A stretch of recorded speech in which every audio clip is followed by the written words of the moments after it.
All right, welcome What's up? everyone. Glad to be here. I have been waiting for this for a long time, months. We knew this was coming.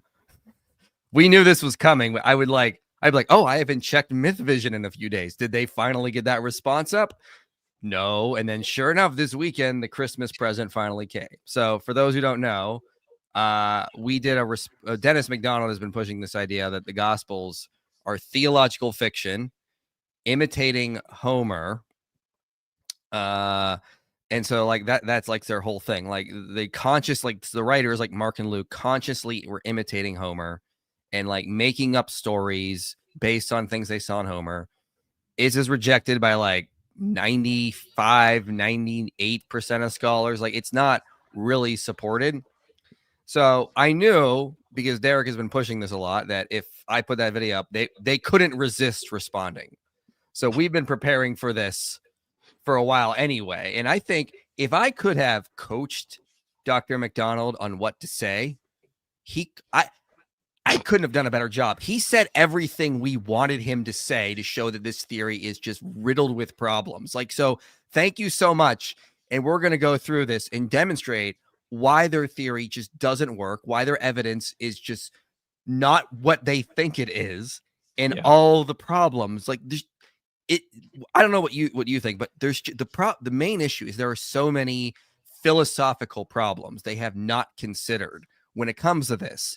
And we're going to get into it, and we're going to bring up some prior stuff we did. We're going to demonstrate that there doesn't get there. But what were your thoughts, Than? Yeah, I will admit I didn't watch the whole thing. I watched probably an hour's worth of it. I had so many other things happening, especially with that Jubilee thing that released and going all over the place. From what I watched, my biggest concern was just the amount of philosophical and like epistemological mistakes that were being made. Which is my biggest gripe, I guess, when it comes to any of these conversations as it relates to like the reliability of the Gospels and the historical Jesus and everything like that. So I'll keep it there, I guess. Oh no, you're right, and we're gonna get into that for sure. There's a reason. So what we did is we did this long video of a bunch of scholars critiquing MacDonald. 90% of what's in that video is not coming from me. It's just what scholars are saying about his work. But then I was like, that's not good enough, because I know exactly what they're going to do. So Stephen Boyce and I did a stream. You contributed some research to it. So did Eric Manning. And we did this stream to demonstrate that the Civil War imitates Homer as well. And there's a reason we did that, because MacDonald never attempted to falsify his own theory about this whole idea the Gospels imitate Homer. So we just said, okay, well, if your criteria works, okay, it should not do this. We should not be able to use your own criteria to show that the Civil War also imitates Homer. Because if that's the case, you get a reductio ad absurdum. Everything reduces to absurdity if your own criteria demonstrates real historical events or mimesis imitating Homer. Now, they mentioned that stream in this response, which we're going to get to, and they don't seem to understand the point of it or have watched it all the way through, because they missed some important things. So that's one of the reasons I'm super excited about this. I don't think they realize the problem. So I just couldn't wait. I was like, let's just do this stream. I've been waiting for this long enough. And they gave us everything we wanted to get to show that this theory is just and more, for sure. So thank you, Jay, for becoming a channel member. Much appreciated. Rafu says, I meant in the stream you did a week ago that how can an experience like joy be stored in the brain if it's not, i.e., a memory, which can be stored as information? I don't think we say joy is like in memory. Joy is like an ability a conscious mind would have. You can experience joy based on interaction with various pieces of information. I'd say that's just an attribute or an ability of a mind. Thank you, Rob. Nice to see you there. Rob and I were talking a little bit about this morning. He gave a source where someone is just showing that the what was that? He sent me a book by someone showing that when they try to argue the Bacchae, Gregory R. Lehner, when Axe is apparently imitating the Bacchae, he shows that's riddled with problems too. So. You got to send me stuff, Rob. What the heck? Yeah. You're scared to have a full preterist conversation. LOL. Yeah, I'm terrified. That's it. You got me. Totally. You've been humiliated. Totally. We've been so humiliated. I finally able to anyway. So absolutely. Finally able to catch you live. Woohoo! Thank you for coming. Here's real evidence from Mises. If Mike and Than and myself were at the gym, the public would tell the difference. Mike doesn't work out. How dare you? I just don't have time.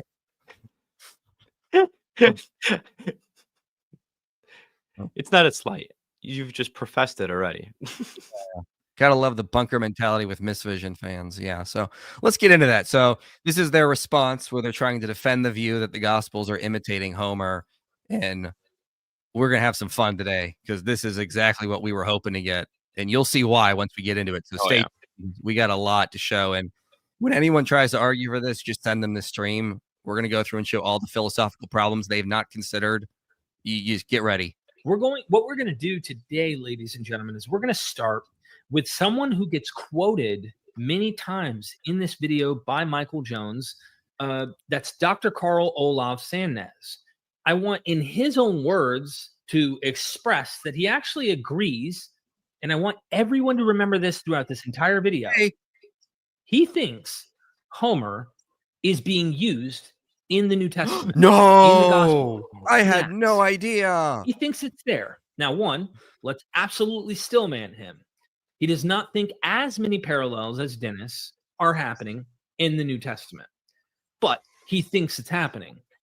He also doesn't agree with the hermeneutical interpretation that Dennis does, but he says Homer is being used in subtle imitation throughout the New Testament. So what I want you to notice what happens when Inspiring Philosophy uses scholars. He even quotes M. David Litwa.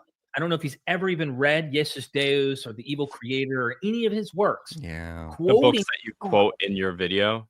Yeah. Go, oh, look for similarities, your parallelomania. When you look for differences, you are apologetics, which I don't know if Jones realizes that quote, which we're going to play in this video, literally works against his entire video to just point out what he's doing. It's no, it doesn't, Derek, because I blatantly listed the similarities that you list and then responded by noting the differences. That's the point. I didn't just list the differences. You blatantly show your audience me showing the similarities and then responding with the differences. The problem is that your side only highlighted the similarities and didn't go in the differences. So that's what we had to do. And the reason I'm quoting Litwa is not because I don't know what he says. It's I'm using someone who would be more associated with your side to show that, hey, even they say this is nonsense. That's the whole reason I brought up Litwa. Like someone who is definitely going to agree with you more is even saying, this conscious imitation theory is just riddled with problems. Let's not use it. Here's the problem, Derek, and you know damn well this would happen. If I just cited evangelical scholars, you guys would be like, oh, look, they only cite evangelicals. But if I cite scholars that you guys use, if I cite scholars that you guys use, oh, why would he cite these scholars? They don't agree with him. We can't win. Like, it's just a propaganda game. Yeah. Like, what do you want from us? 100%. Yeah. So let me play the rest of this and then we'll jump to that. I'll bring up the clip once we get close. We're going to get to that in a second. It's apologetics, because there's not a single place I saw in this video where he's charitable or even thought anything you said was even remotely plausible or made any sense. He only tore everything down the best he could to make nothing of it make any sense. And that's unfortunate, because if he was more balanced, I don't know if I'd have a response or if we would even be making a critical response at all. Yeah. We know Mythvision is always balanced. They're always citing Lycona and, like the book, The Jesus Legend, or, like Luke Vandewey, and like they're totally giving a balanced view. So let's be clear about something. In my video where I'm critiquing MacDonald, 90% of what is in there is not my ideas. I'm getting it from other scholars like Kirsten Larson, Margaret Mitchell, Carl Olav Sandnes, Steve Reese, who is very harsh on MacDonald, much harsher than anything I said about his theory. And Steve Reese has a background in classics and really just leans into it. So this isn't coming from me. It's not like I made this stuff up. This is coming from what actual scholars say about his work. So I don't know what you guys want. This is what the scholarly community is saying. So even if it did come from you, let's just say everything in there was like novel to you. who cares? Put up, like, deal with the arguments, deal Right. with the data that's presented and the inferences that are made. Don't just Well, they do a little bit. It's just not what they think. without doing the whole poisoning of the well. Oh, you're just an apologist thing. Well, speaking of that, this is what you made a nice little montage here, but Yeah. you added some important graphics in with what MacDonald says right after this in the stream. So let me just put that up. Well, I want the viewer to be attentive in the clips you're going to be giving from our opponents of the rhetoric of it. It's hostile. It's demeaning. It's basically saying that I'm lying and dissimulating and trying to manipulate evidence. I'm just going to say it. Apologetics is just dishonest. And that's not a part of good scholarly discourse. One can disagree, but you don't demonize the opponent. Yeah, don't do The more you that. engage it, the more you realize we're not dealing with reality. But you don't demonize the opponent. We're dealing with people who are playing games like the sophists of old, who are able to play word games and make you feel good about your conclusions, and that's pretty much it. And if you take a look at the rhetoric of it, it really is demeaning and unprofessional. And I think that when you're competing or arguing against apologists or living your life focused on that, you become toxic in the process. And I don't live my life toxic. Amen. No. Well, my title's probably not the most professional either, but Fair enough. YouTube is also a weird world in which I do play around with these titles, and I know that they do it too. So we're all guilty of doing this. But So my first thing I want to say to Dennis, Dr. MacDonald, let me try to be fair here. The first thing I want to say is, where did I ever attack your character, insult you? I attacked your theory. Yes, absolutely. The scholars I cited were attacking your theory, but never once did I ever attack his character. Was demeaning. I called him, like, I said that he was in this for like theological reasons or anything like that. Like, I never poisoned the well. Mm-hmm. Meanwhile, that's what they do the whole stream. We're dishonest apologists. We're lying. We're just doing this because we're dogmatic, like endless poisoning the well. If Dennis thinks that me attacking his theory is attacking his own identity, then he has basically combined, or he thinks his own theory is equal to his own identity. And that just tells me you could never convince him that he's wrong about this, because his whole entire identity is wrapped around this theory the Gospels are imitating Homer. And attacking that, you're attacking him, and he can't handle it. Like, again, challenge. Where did I ever attack your character? Maybe some of the scholars I quoted were harsh, but I don't remember any of them actually saying, Dennis is like stupid or something like that. Like, they just said this is just a bad theory. Like, that's basically the point. Yeah.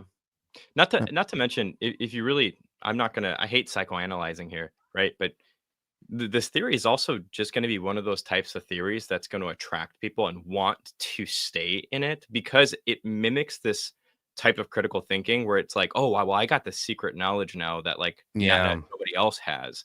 So it's the same reason why people get attracted to conspiracy theories. It's the same reason why people might actually really want to believe something like this hypothesis as well. Oh, I mean, honestly, go through an Alex Jones documentary from 20 years ago. Yeah.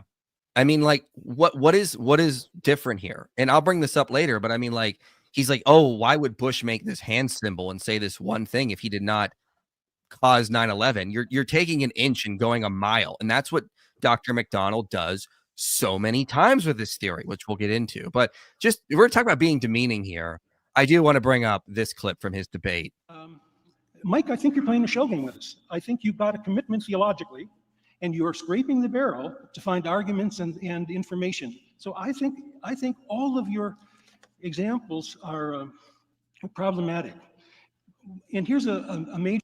So how is that not demeaning and belittling? You're literally attacking Mike's character, like, not his theory, not his position. You're actually going after him. Like, come on, like, don't do that kind of stuff and then get mad when people attack your theory and try to say this is bogus. Like, That's not how this works. Let's be fair here. If you're going to do it, don't get mad when other people do it. So one of the things Derek brought up is this was his big gotcha moment. He had Carl Olof Sandnes on his channel to show that he agrees with Dennis MacDonald in places, as Derek just explained in the earlier clip we showed. And this was his big gotcha moment. Like, I didn't consider this. So I'm going to play this clip, and then we're going to play a clip from my video to show you guys should have paid attention.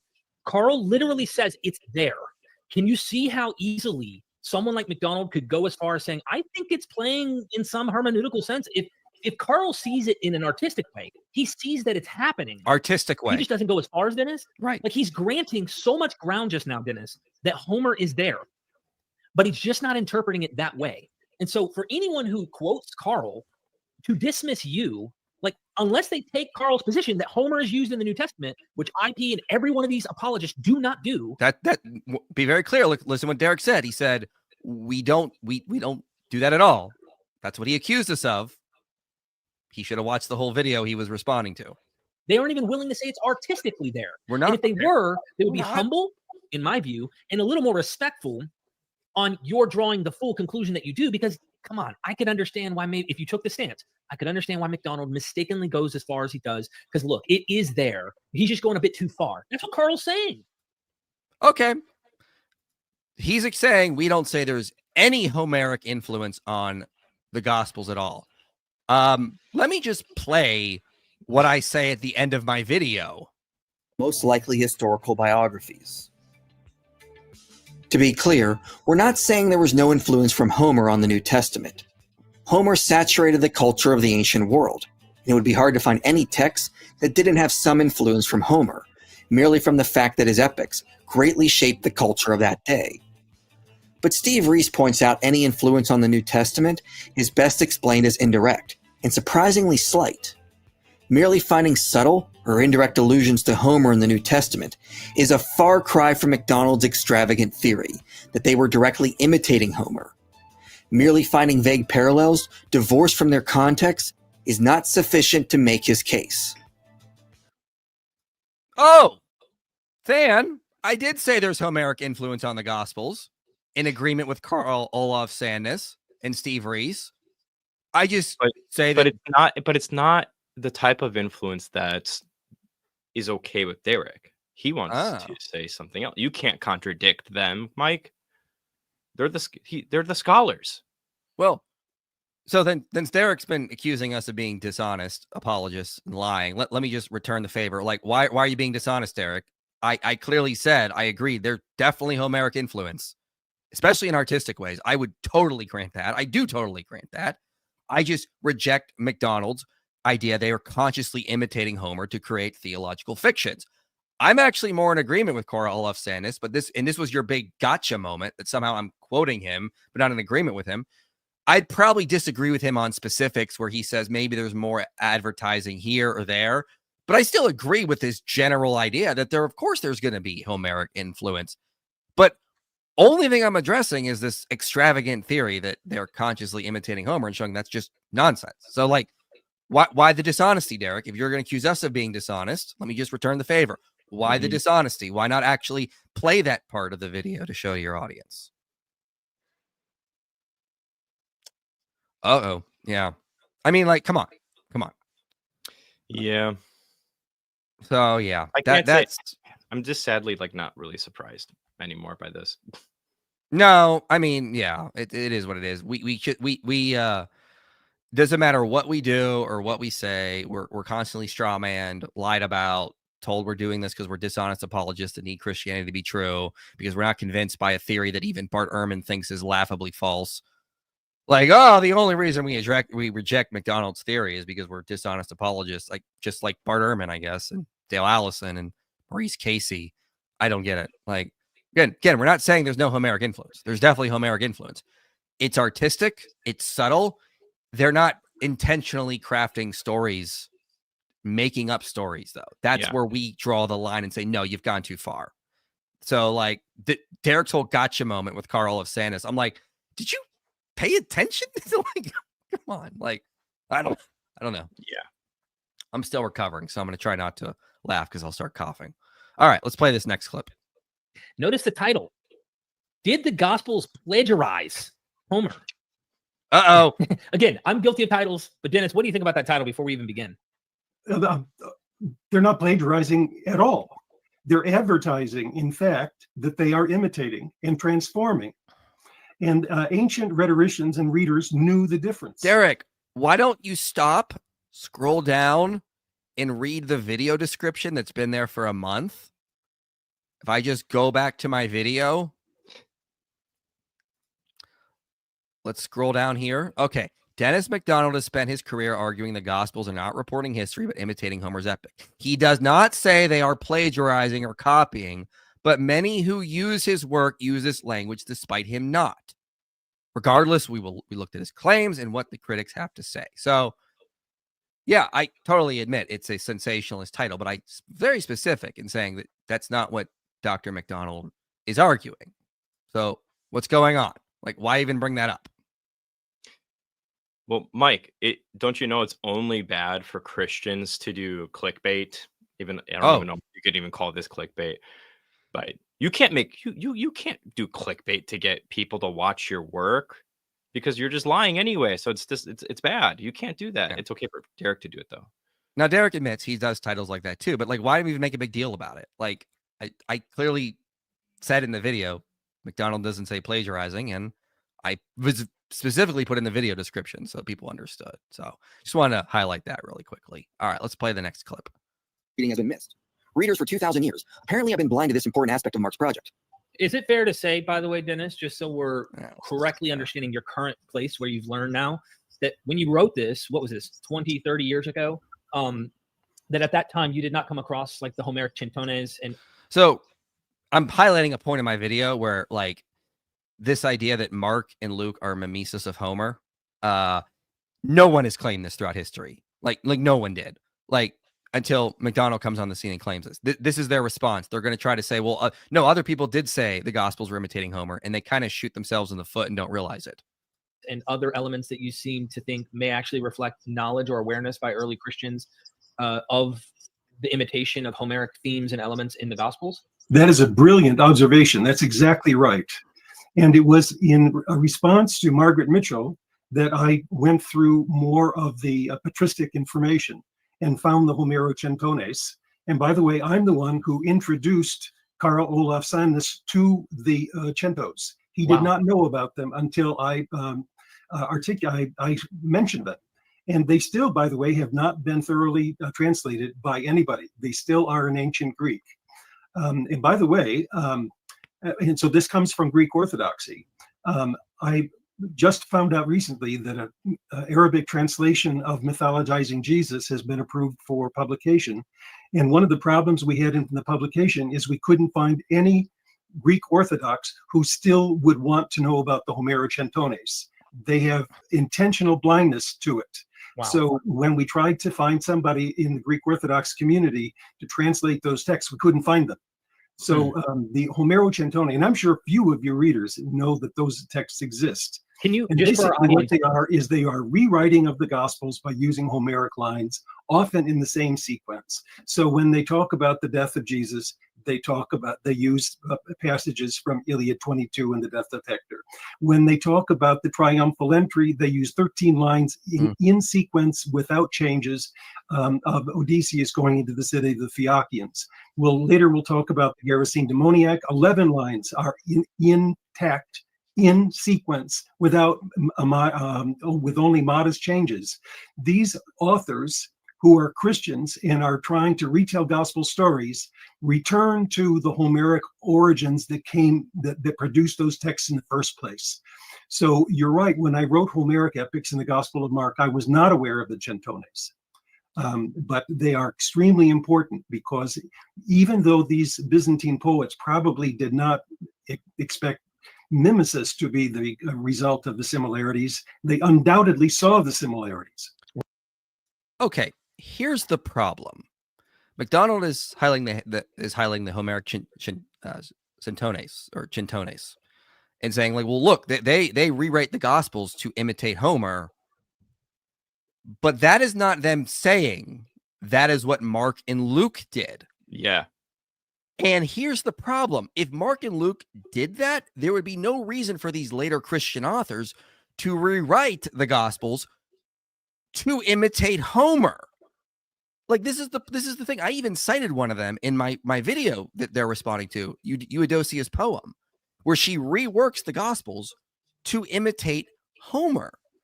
But here's the thing. That's not her saying, yeah, this is what Mark and Luke did. She has to like rework the whole gospel story. She adds in direct quotes from Homer to make it do that. If that is what Mark and Luke did, why do these later authors have to rework the entire Gospels to now imitate Homer? And none of them are saying that's what Mark or Luke did.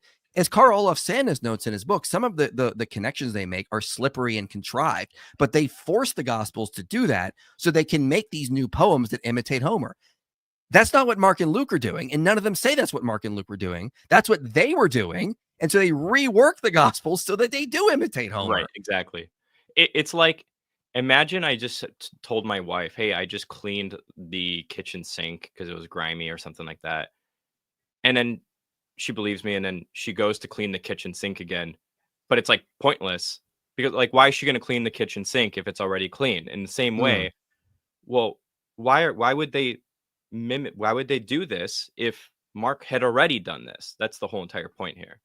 Yeah, this is, again, not them actually saying, oh, yeah, Mark and Luke imitated Homer. This is them going, hey, I think we can rework these so that now that we will make them imitate Homer. So, no, the point still stands. No one considered this was what Mark and Luke were doing until Dennis MacDonald comes on the scene. And that lowers the probability he's correct, given historians, theologians for 2,000 years have not been noticing this obvious thing that he says is happening.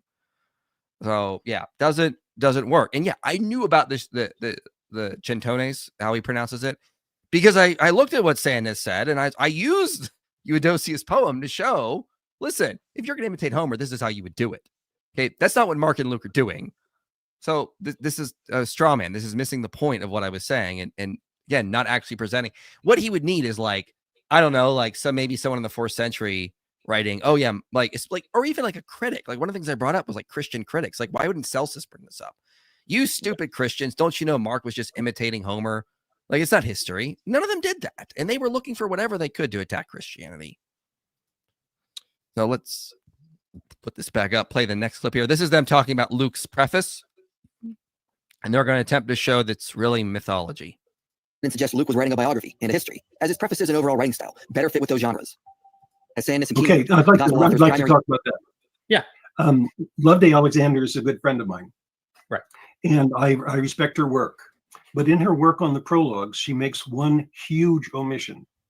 The prologue to Luke Acts is closer by far to the preface of Papias's exposition, and the vocabulary.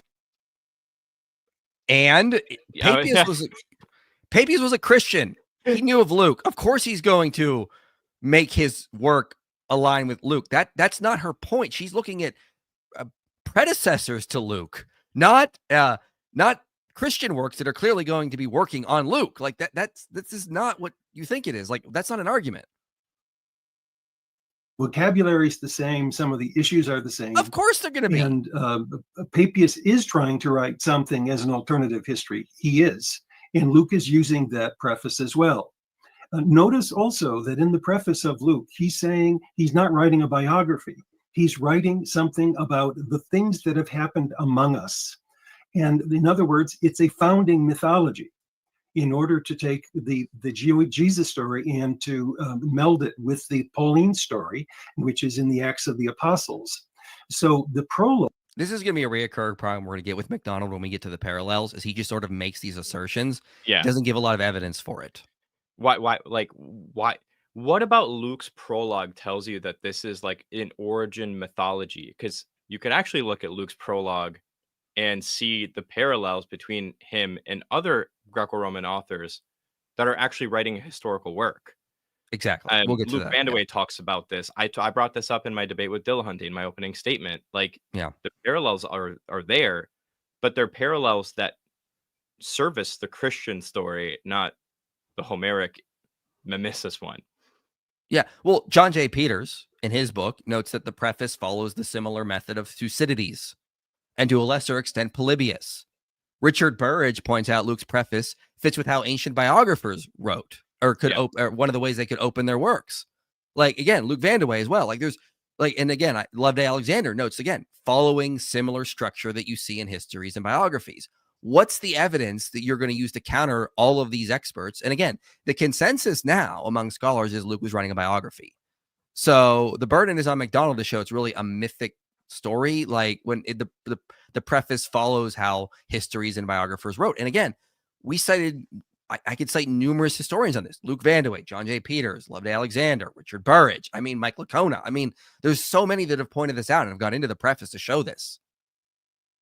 Prologue has a different function in its it sounds like history, and you don't say. Thank you. Yeah, exactly. Its model is this the clever forger theory. It sounds like history. We get what it's, but really it's mythology. I really would. I'll keep it brief here, Mike, because I know we want to keep moving, but I just really want to highlight the epistemic and methodological mishap here really quickly that might go over people's heads really quickly if they're not paying attention, which is every single time he makes an assertion like that, he's baking in things into his theory, which is going to drastically, and as he cumulatively adds things, it's going to drastically lower the prior probability of this whole theory that it has together. Like, in order to make this work and make the evidence fit, he has to have all these other things that are true in the background that he also just doesn't give evidence for.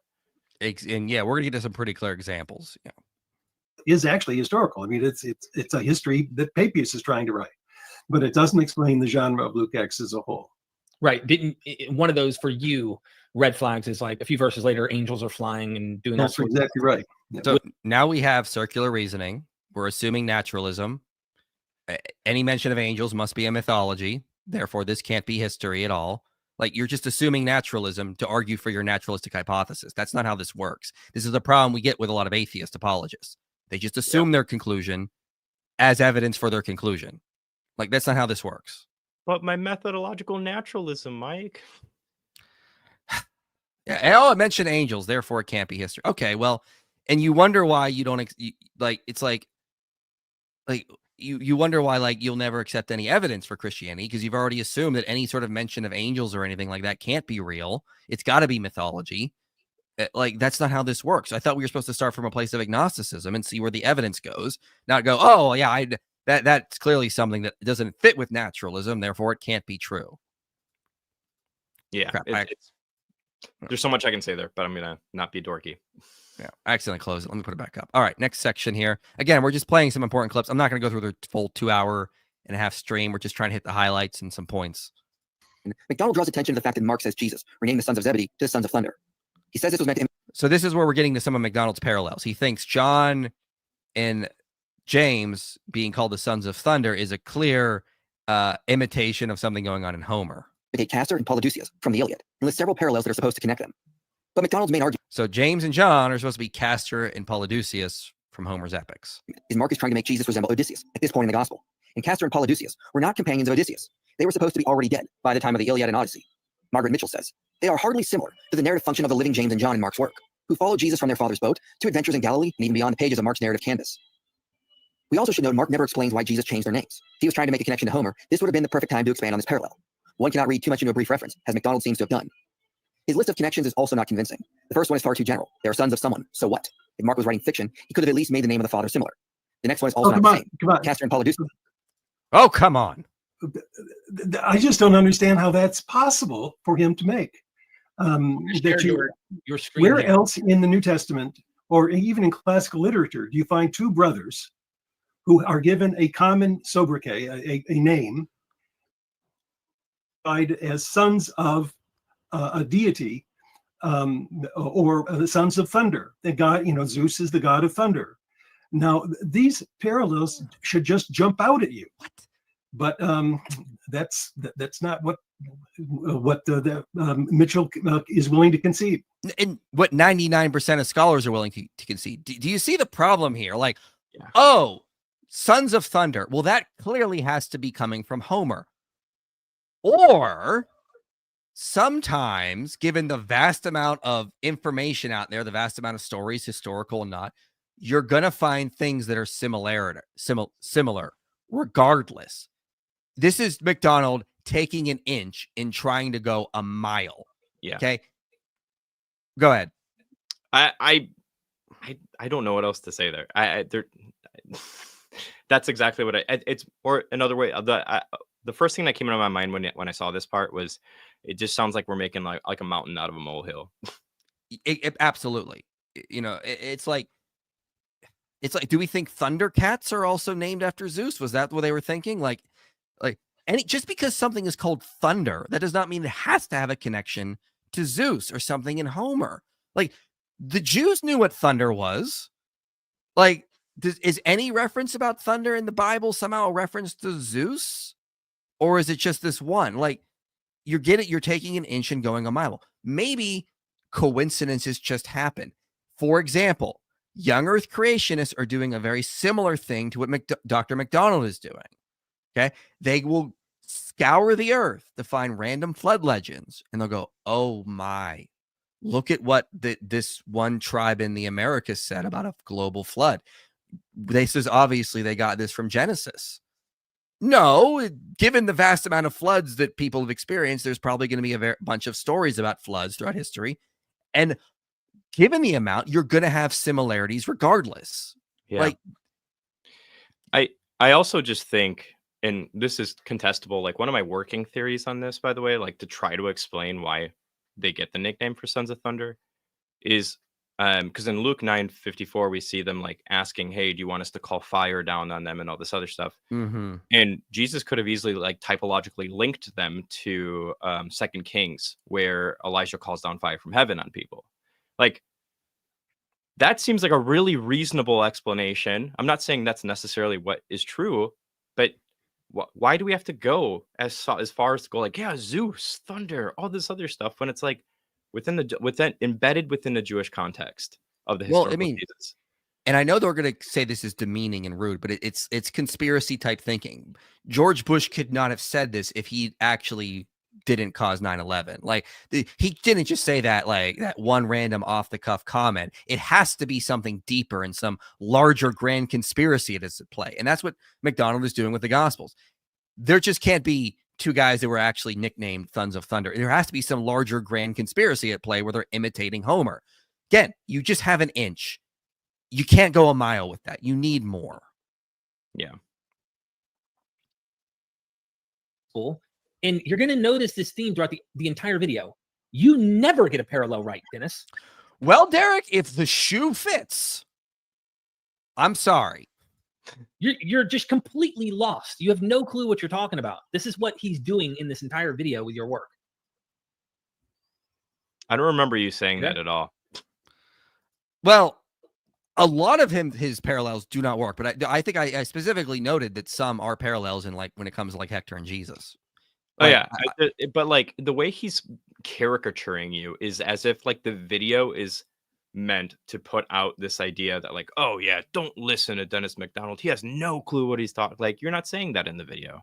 No.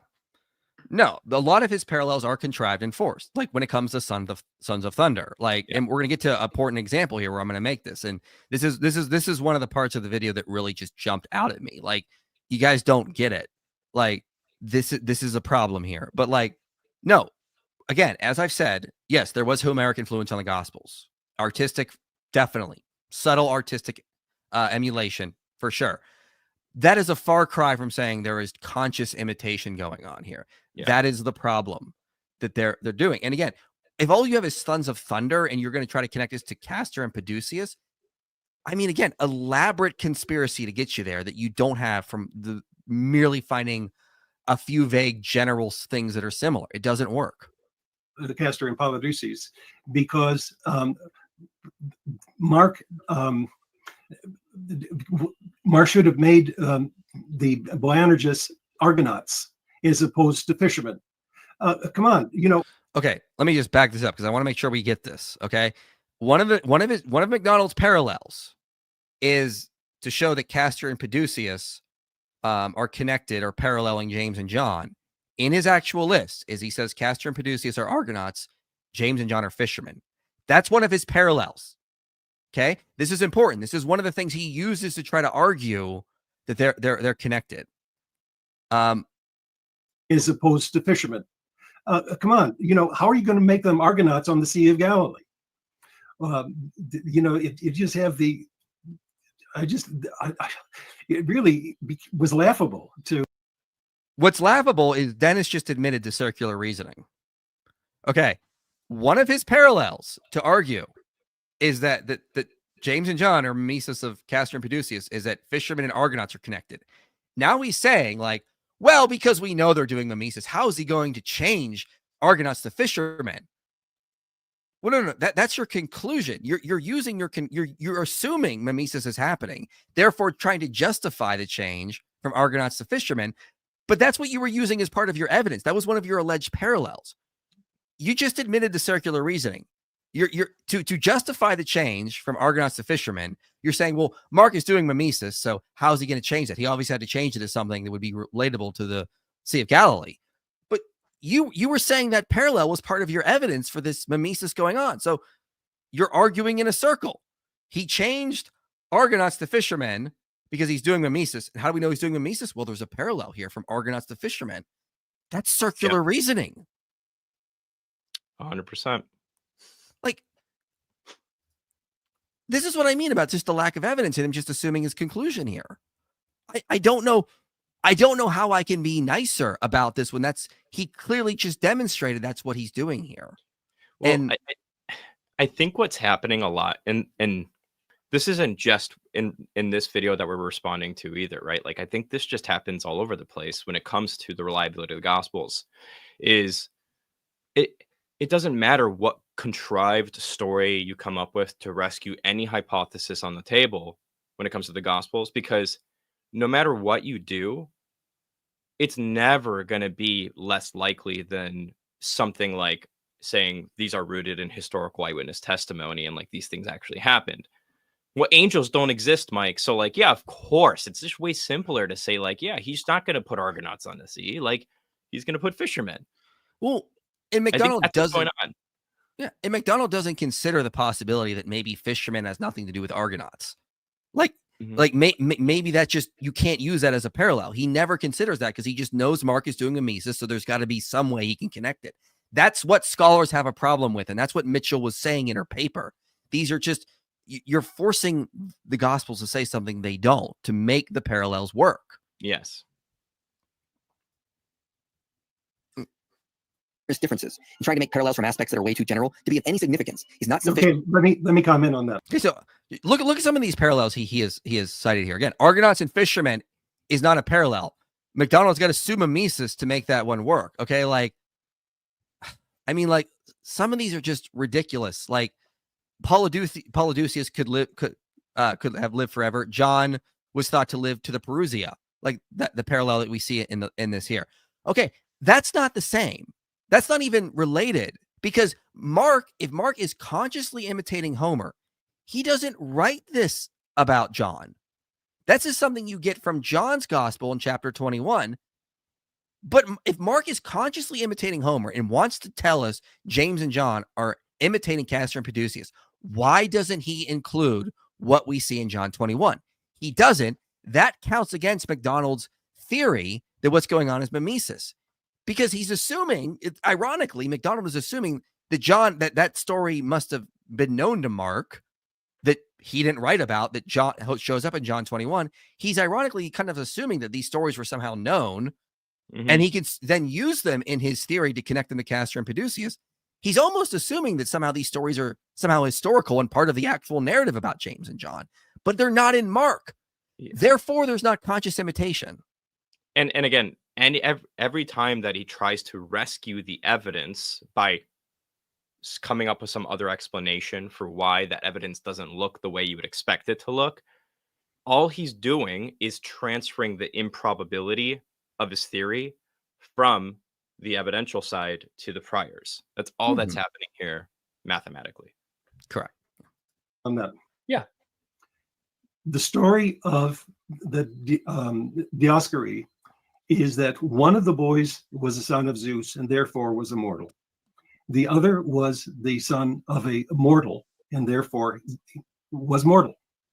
When Castor dies, Polydeuces, the divine son, asks Zeus that they can have they could alternate a single life so that in alternate ways, one is alive and the other is dead, and so on. And it was well known in antiquity. James and John come to Jesus and they want special treatment in the hereafter. They want to sit at Jesus's right and left hand. But Jesus denies their request for two reasons. One, it's not his to give. It's God's determination, which is similar to Zeus's agreement with the Dioscuri. The other is James and John need to earn that position by martyrdom. And so that's why you have the difference. It's a difference between, let's say, a paternal gift to Polydeuces and the requirement that martyrs are needed. You have to be a martyr if you expect to live to sit at Jesus's right and left hand. So here's an example, Derek, of differences between two stories that have a theological bent to them. James and John have to earn the seats on Jesus's right and left hand by martyrdom. So that's a syncresis. It's a good example of where James and John, or Jesus, is superior to Zeus in making this request. Okay, I want you to remember what he just said there. That's a syncretist. The obvious response is, that's a claim. That's the conclusion you came to. Where is your evidence? You just asserted all this as if this was fact. This was what Mark was doing. This is what he was intentionally doing. He gave no evidence this is what Mark was doing. He just asserted it as if it was a fact. And his only argument is I can cherry pick out some vague similarities and I could come up with an explanation as to why Mark changed X, Y, and Z. That's the hypothesis. That is not the evidence for the hypothesis, but that's a problem for MacDonald, is that he constantly asserts the hypothesis as if it's the evidence for the hypothesis. Yeah, exactly. Audience, do you see the problem here? I mean, Than, could you imagine if we did the same thing? Oh, we would get I mean, there are Christian apologists that do the same thing, and they get treated horribly by atheists and skeptics and everything online. It would be a clown show for us. Yeah, like imagine if we said things like, "Oh yeah, well, Matthew wrote the Gospel of Matthew because he did." I mean, that's just clearly what happened. So, I mean, I don't have to give you any more. That's the hypothesis I have. What is different than what Dr. MacDonald is doing here? He's just giving his hypothesis. He's explaining how he thinks it could happen. Yeah, I could give you an hypothesis for how I think Matthew is the author of the Gospel of Matthew. That's not evidence for the hypothesis. They constantly do this where they just assert their hypothesis as if it's the fact or it's the evidence. What are we supposed to do with that? That's not showing you're right. Yeah. And then when the evidence goes against what we want to say, we're just going to gerrymander the evidence and the story even more to make it work. Yeah. Let's just play this next section. Or in his rejection. Got it. And the last one is not a parallel at all. Now MacDonald deals with this issue by appealing to transvaluation, which is when one takes a text and transforms it into something new, or the strategic replacement of the values of the targeted text with new ones. So allegedly, Mark could take something Homer said and change it to the opposite, and somehow it is still a parallel in MacDonald's eyes. He says, Mark did not merely mimic the Dioscuri, he transvalued or emulated them. Jesus refused the request of the sons of thunder for eternal honors, insisting instead on the importance of suffering. The obvious problem with this is it makes MacDonald's claims unfalsifiable. Yep. If differences can also be parallels, there is no way MacDonald can be proven wrong. As Margaret Mitchell said, MacDonald's reading of Mark, while ingenious, is for several interrelated reasons ultimately unconvincing as a recreation of historical, authorial intent. First, the strong reading relies too much on a have your cake and eat it too methodology, since in his argument, parallels between the two narratives support direct influence, but divergences do also, since they demonstrate that Mark was not just imitating, but emulating and transforming Homer.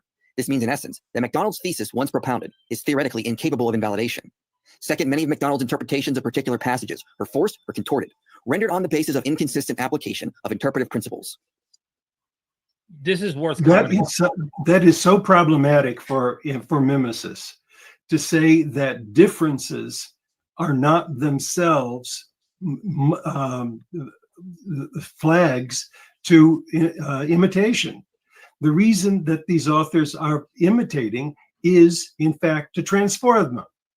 Okay, notice what he said there again. He assumed his conclusion. He says the authors are doing mimesis. No. MacDonald, Dr. MacDonald, that is the conclusion you have. You're just assuming you're right. What is the actual evidence? What is the evidence of transfusion? What is the, why should we think that is what they are doing here? You can't double count the evidence and say, oh, well, look, there's this parallel. And because of this parallel, we have evidence for my hypothesis. But also, by the way, this parallel is also evidence for my hypothesis because my hypothesis also includes this thing called transfusion, which you see in this thing. Like, why should we think that's what's going on at all? Right. And this is a huge problem. He just dismisses differences because he knows they're doing mimesis, so he can dismiss them and try to explain them away. And why does he know they're doing mimesis? Because he's assuming it. Again, it goes back to the circular reasoning. He can explain away the differences because he's already assuming his conclusion that they're doing mimesis, and that's why there's so many differences. It's circular. What is the actual evidence? His only evidence is he has cherry-picked out vague similarities, and then Mitchell is absolutely right because you can't bring up anything to debunk this because he just explains away differences. He's made his entire theory unfalsifiable. That's a problem, and we're going to get more into that. So does he, because I haven't read all of MacDonald's work yet, do they in this stream or in any of his work, is there anything that tells us what would potentially falsify this as a hypothesis? No. And yeah, that's a huge problem. And after this, I don't know if you wanted to play this or not, but after this, even Derek makes a huge philosophical mistake because he likens this with what Christians do when they respond to contradictions. I don't know if we're going to get to that. We're going to get to that, yeah, because he thinks what our view of the Gospels is that their reliable history is also unfalsifiable. However, if you just read Luke Vandewey and Jason Wilson's paper, they included metrics in there to make it falsifiable. Yes. Like they said, listen, if the Gospels are history, they're going to have a very low percentage point in the goodness of fit test, like what we see in Apocrypha Gospels, like what we see in modern novels. Guess what, ladies and gentlemen? That means the theory the Gospels are historically reliable is falsifiable. There was a way to falsify it, unlike MacDonald's theory. There's a difference. There's a difference between a hypothesis not having evidence that falsifies it and a hypothesis that doesn't generate anything that would falsify it. In other words, like if you can't tell me what would falsify your hypothesis, it's unfalsifiable. But that's a different complaint than saying, well, none of the evidence actually falsifies your theory, so it's unfalsifiable. Those are two distinct things. Yeah. The first one is what Derek and Dr. MacDonald are doing here. The second is what is happening in our camp. And because they never gave us a way to falsify, we found a way to falsify, to make Dennis MacDonald's theory falsifiable. This is how we did it. We just applied his criteria to various things, real historical events, and by his own logic, this all becomes theological fiction. And again, I did the Civil War research. Eric Manning did the Martin Luther, Homer, Odysseus connections here. You and I think Lydia McGrew did all these ones. Is that correct? Yeah. Yeah. Like you just take MacDonald's criteria. You can show so much of actual history is theological fiction, just consciously imitating Homer. This becomes a reductio ad absurdum. His own criteria reduces history to absolute absurdities. One of my favorite things about this, though, is that you and I were doing this stuff independently. I came to the conclusion, Agamemnon and Abraham Lincoln, you could do a mimesis there. Ironically, you guys did the same thing. You came up to this conclusion. Where is it? Yeah, you did this independently of me, where you guys came to ideas that Abraham Lincoln and Agamemnon were mimesis. What are the odds, Stan? We both came to the same conclusion. Clearly, Abraham Lincoln didn't do all these things. I was muted. Sorry. That's all I can do at this point, Mike, is I don't know what to do with my hands. I know. Listen, I know. But again, we're going to see more of this. He's just assuming his theory is true. That's why he can explain the differences away. No. The differences are evidence against you. And you just coming up with an ad hoc explanation is not evidence your theory is correct. That's you demonstrating for everyone your theory violates Occam's razor. It's not parsimonious. You have to add all these additional assumptions to explain away the differences. This is why 99% of scholars reject this. So let me play this next part. It's not simply ornamental. It's hermeneutically freighted. And this is a good example. And Mitchell then says that my work is unfalsifiable because she's not willing to see that difference is in fact the point. So that and there are other, how do you explain the other parallels then? So I want to just give a little modest, really short lecture on how mimesis works in antiquity. How do we explain the parallels, Stan? That's just the way reality works. Yes. There are similarities between JFK and Abraham Lincoln. No one thinks there's conscious imitating going on. Okay. The Mongols tried to invade Japan twice and both were stopped by a typhoon. Okay. That's just the way history works. Stan, I can prove to you right now that the 2024 election was actually imitation of the 2016 election. Trump won with a white male candidate from the Rust Belt who he beat a woman who was representing the establishment candidate whose running mate was named Tim, who had white hair. Okay. Then this woman, who is the establishment candidate, lost Michigan, Wisconsin, and Pennsylvania, losing the election. She refused to concede on election night. Okay. And she conceded the next day with her running mate, Tim. Similarities just happen. And MacDonald has not actually put his criteria to the test to apply it to just random parts of history. Given the amount of stories we have in reality, you can find overlap in almost any place if you contrive and force parallels to be there. So how do we explain the parallels? Just show that that's the way the reality tends to work. Is Mythvision podcast maybe not meant to actually be taken as like a scholarly intellectual discourse? Because I know of a lot of like white ex-evangelical atheists that really like to argue against Christianity. Maybe he's like trying to make some poetic point with this channel instead. And this isn't actually like a bunch of evidence for Christianity. It's just kind of a story that we should be like, and actually, we're actually really smart. And so they're probably expecting us to understand this. They're not being explicit about it, right? Because it would be an insult to us. Right. If they made it explicit. This is actually really interesting. Yes, absolutely. Absolutely. You start with a typos that is a model.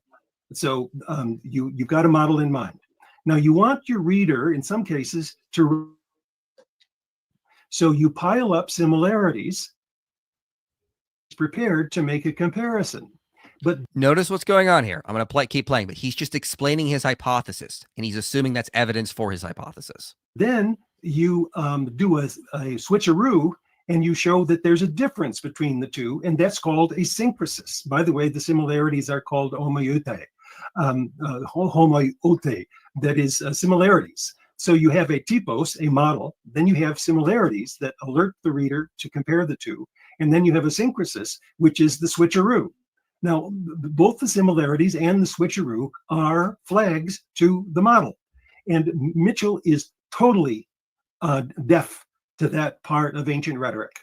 No, Dr. MacDonald, Mitchell is just not convinced of your hypothesis that you just presented. Okay, again, all you did is present your hypothesis as if this is a fact.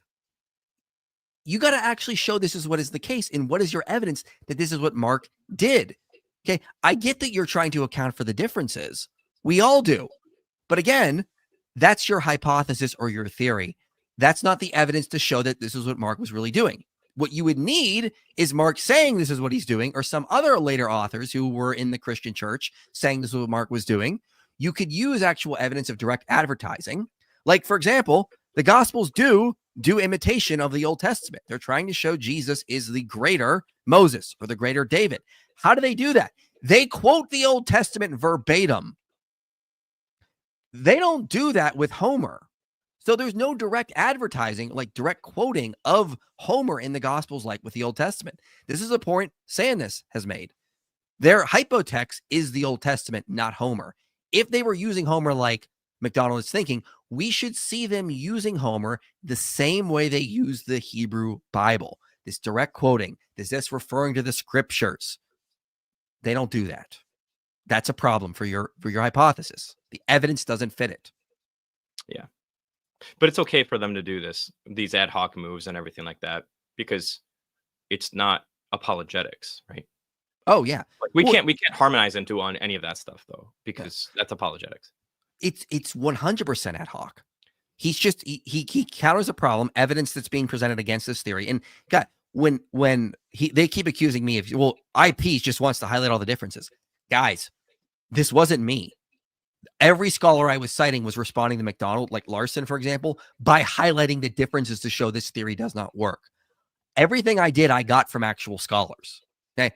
I didn't come up with this on my own. This is how they were responding to MacDonald to show his theory doesn't work.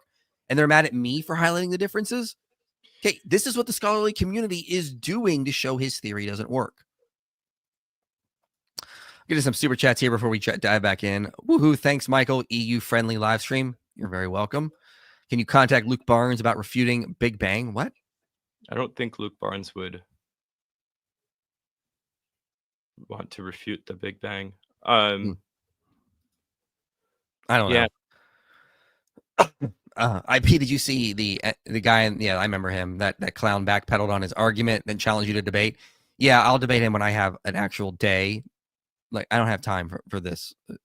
I'm getting ready to debate Lawrence Krauss, and my schedule's booked for months. He's just trying to save face. It's not worth my time at this point. And yeah, he's obviously backpedaling because he definitely used that as a serious argument, and now he's pretending he wasn't. Not convincing. What does Revelation 9:6 mean? Do you have that pulled up? I'm pulling it up. During those days, people will seek death, but will not find it. They will long to die, but death will elude them. I'm assuming this is... Okay. Yeah. Yeah. Mhm. It depends on your eschatology, honestly, at the end of the day. Yeah, I would say so. Yeah, I don't know if I want to get... yeah, really, that's my short answer. It depends on your eschatology. Yeah. Thank you for the super chat. I don't know how much that is in American dollars. I don't either. They claim the KJV was Shakespearean. Oh, no, they can't do that at all. Like, yeah, we know. Like, there's definitely artistic emulation going on there. Like, no one's threatened by that. And this is why I did those two videos, which are linked below, ladies and gentlemen. What are they called again? Okay, did the Gospels evolve? Do dying and rising gods prove Jesus is a myth? I did another one, which I forgot to link, which is on the Christians imitating the Old Testament in reply to Robert Price. Like, none of this means any of this isn't history just because they could imitate prior works. Like, I had a whole section in this reply to MacDonald where I just point out, look, even if you're right, the Gospels are imitating Homer, none of this would prove your conclusion that it's theological fiction, because we know ancient historians did imitate prior works when they were writing about history. So, like, doesn't get you to the conclusion. Thanks for the European-friendly stream. Greetings from Germany. Thank you, Kevin. Do you think Isaiah 52:13 is about Jesus or Israel? What are your thoughts? I'd like to say Jesus, but I haven't looked into the topic of prophecy itself, at least within this kind of a context, in depth enough to really have a public opinion on it. Yeah, I'd say it's about Israel, and Jesus typologically fulfills that because as being true Israel. It's always been my position. Thank you, Matthew, for gifting 10 Inspiring Philosophy memberships. I always took Sons of Thunder to mean they were rough and rowdy like my brother and me. Also, can we stop with his non-falsifiable revisionist claims? Yeah, exactly. Yeah. Not just us that see this. It's literally everyone outside of MacDonald's circle. Like, everyone sees this. And again, this is what we said about earlier, taking an inch and going a mile. Yeah.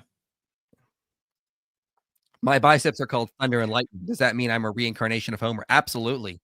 There's no way you would name them that if you were not trying to imitate Homer, and one is supposed to be Castor and Peduceus. I mean, obviously. I mean, no one could come up with any Thunder reference on their own. I mean, come on. Obviously, there's got to be some sort of like deeper connection. It's true. My son loves Thunder. He worships Zeus, I guess, even though I've never told him about Zeus. Wow. That's true. That could be the only explanation. I've always wondered how John in this cause recalled such a long speech of Jesus from his memory. It's unusual to me how he was able to write them down after hearing them just once. Blessings from Poland. Don't you have videos on memory on Yeah, channel? it's part of the reliability of the gospel series. I mean, we're assuming a modern culture understanding when it comes to memory, and the ancient people had much better memories. I mean, entire people memorize the entire Homer's works of the Iliad and Odyssey. Plutarch includes long speeches in his lives. And even if John is just paraphrasing Jesus, I wouldn't even see that as a problem. But Craig Blomberg notes in his book, The Historical Reliability of John's Gospel, there's a lot of Aramaic, like subtle clues in the Greek that we see of John that's showing there's probably some sort of Aramaic original there. So yeah, I think just check out my Reliability of the Gospel series. I kind of address a lot of that there. I even go over the speech in the book, in the video specifically on John. Yeah. Proverbs, the fruit of the righteous is a tree of life, and the one who is wise saves souls. Thank you for that. All right, let's get back to the video here. I'm going to put this back up. Let's play the next timestamps I have. Right. I mean, just Sons of Thunder. What's going on? Just with the words there. I mean, why would you call two Jewish guys who are fishermen on a sea who are supposedly so Jewish in their activities, Sons of Thunder? Is that not a signal to Zeus? I mean, who else doesn't know? I mean, unless you want to say it's Baal or the storm deity Yahweh. Like, am I having deja vu? No, Or Sons did they of Thunder mention would have this made twice? a lot of sense, especially writing it in Greek, to signal Zeus. Like, this is what I mean. It's conspiracy level, like it's conspiracy thinking psychology. Everything has to be connected. Everything has to have a deeper meaning. Like, there's got to be some elaborate conspiracy underlying this tiny little reference. It can't just be a nickname. I don't understand how like you act. Just okay, I'll start here again. If you just read the other places in the Gospels, I think you can find a really simple explanation other than this grand conspiracy theory, which is what I said earlier, where if you read in Luke and other places, it seems like a really good explanation might be that Sons of Thunder is equal to that 2 Kings verse. And Jesus may have found a typological pattern there, which, by the way, like, we know Second Temple Jews in the time of the historical Jesus did that. That was a normal thing. We have external documents outside of the Gospels that do the same thing that you like to highlight. Yeah. Well, I mean, go this far. Well, this is what I mean about them just not understanding the philosophy here. This is they've literally positing something that's not parsimonious, that's ad hoc, that's convoluted instead of just a simple explanation. And even if you're wrong about it being connected to them wanting to call fire down, Mark doesn't explain the reference. It's just a nickname at the end of the day. And to then take that inch and go a mile that there's this convoluted conscious imitation of Homer from this. You know what that's more expected on is on the condition that like Mark is the interpreter of Peter and he's writing down like actual historical eyewitness testimony, because casual little details like that and unexplained allusions are more consistent with eyewitness testimony and historical reportage than this grand conspiracy theory that we're talking about. Yeah, they're demonstrating why scholars reject this. They're basically explaining, I think inadvertently, why this is so convoluted and it's not the simplest explanation at the end of the day. But again, I don't understand how you could just look at a reference of Sons of Thunder and have to think there's some deeper convoluted explanation here and then think we're the ones that are crazy. Like, do you hear yourself, like, in what you're trying to get with just this tiny reference? Well, I'm sorry if this is mean, but like, I just feel like Derek is just using rhetorical sleight of hand here, because he's just acting incredulous and saying like, well, what else could this be? Like, imparting the incredulity into his message so people can get on board with that kind of a thing. And I'm like, or you could just, take a second and think about the context these people are writing in. And yeah. Yep. I can reverse this onto IP, Michael Jones, and anyone who might Here we go. Be accusing you of unfalsifiability. I'm not saying that Margaret Mitchell has this because I haven't read her works myself in depth. Okay, I'm a little annoyed by that. I have read so many books Derek has told me to read. I got Jeffrey Tripp's like $100 book and read it because Derek told me to. I got Richard Miller's book because Derek told me to. I got MacDonald's books. Like, I read his books before I did this. I'm starting to think Derek has not read any books we recommended or papers or anything like that. Like, seriously, try to read some of the other side. I try to go out of my way to do that. But I know that the apologists don't want these narratives in the New Testament to be fictional in any sense, whether or not you think they're imitating scripture from Jewish or not. They will bend over backwards to make it unfalsifiable that this is a fictional or a contradictory passage that cannot have happened in history. They die on the hill of making it all true. And what we'll get to in a moment, and I'd like to pull up a Christian article who actually sympathizes with your work and has learned the muse, so to speak. He points out parallels in Mark 4, which never advertises for Jonah, imitating Jonah. And there's so many differences, but there's similarities.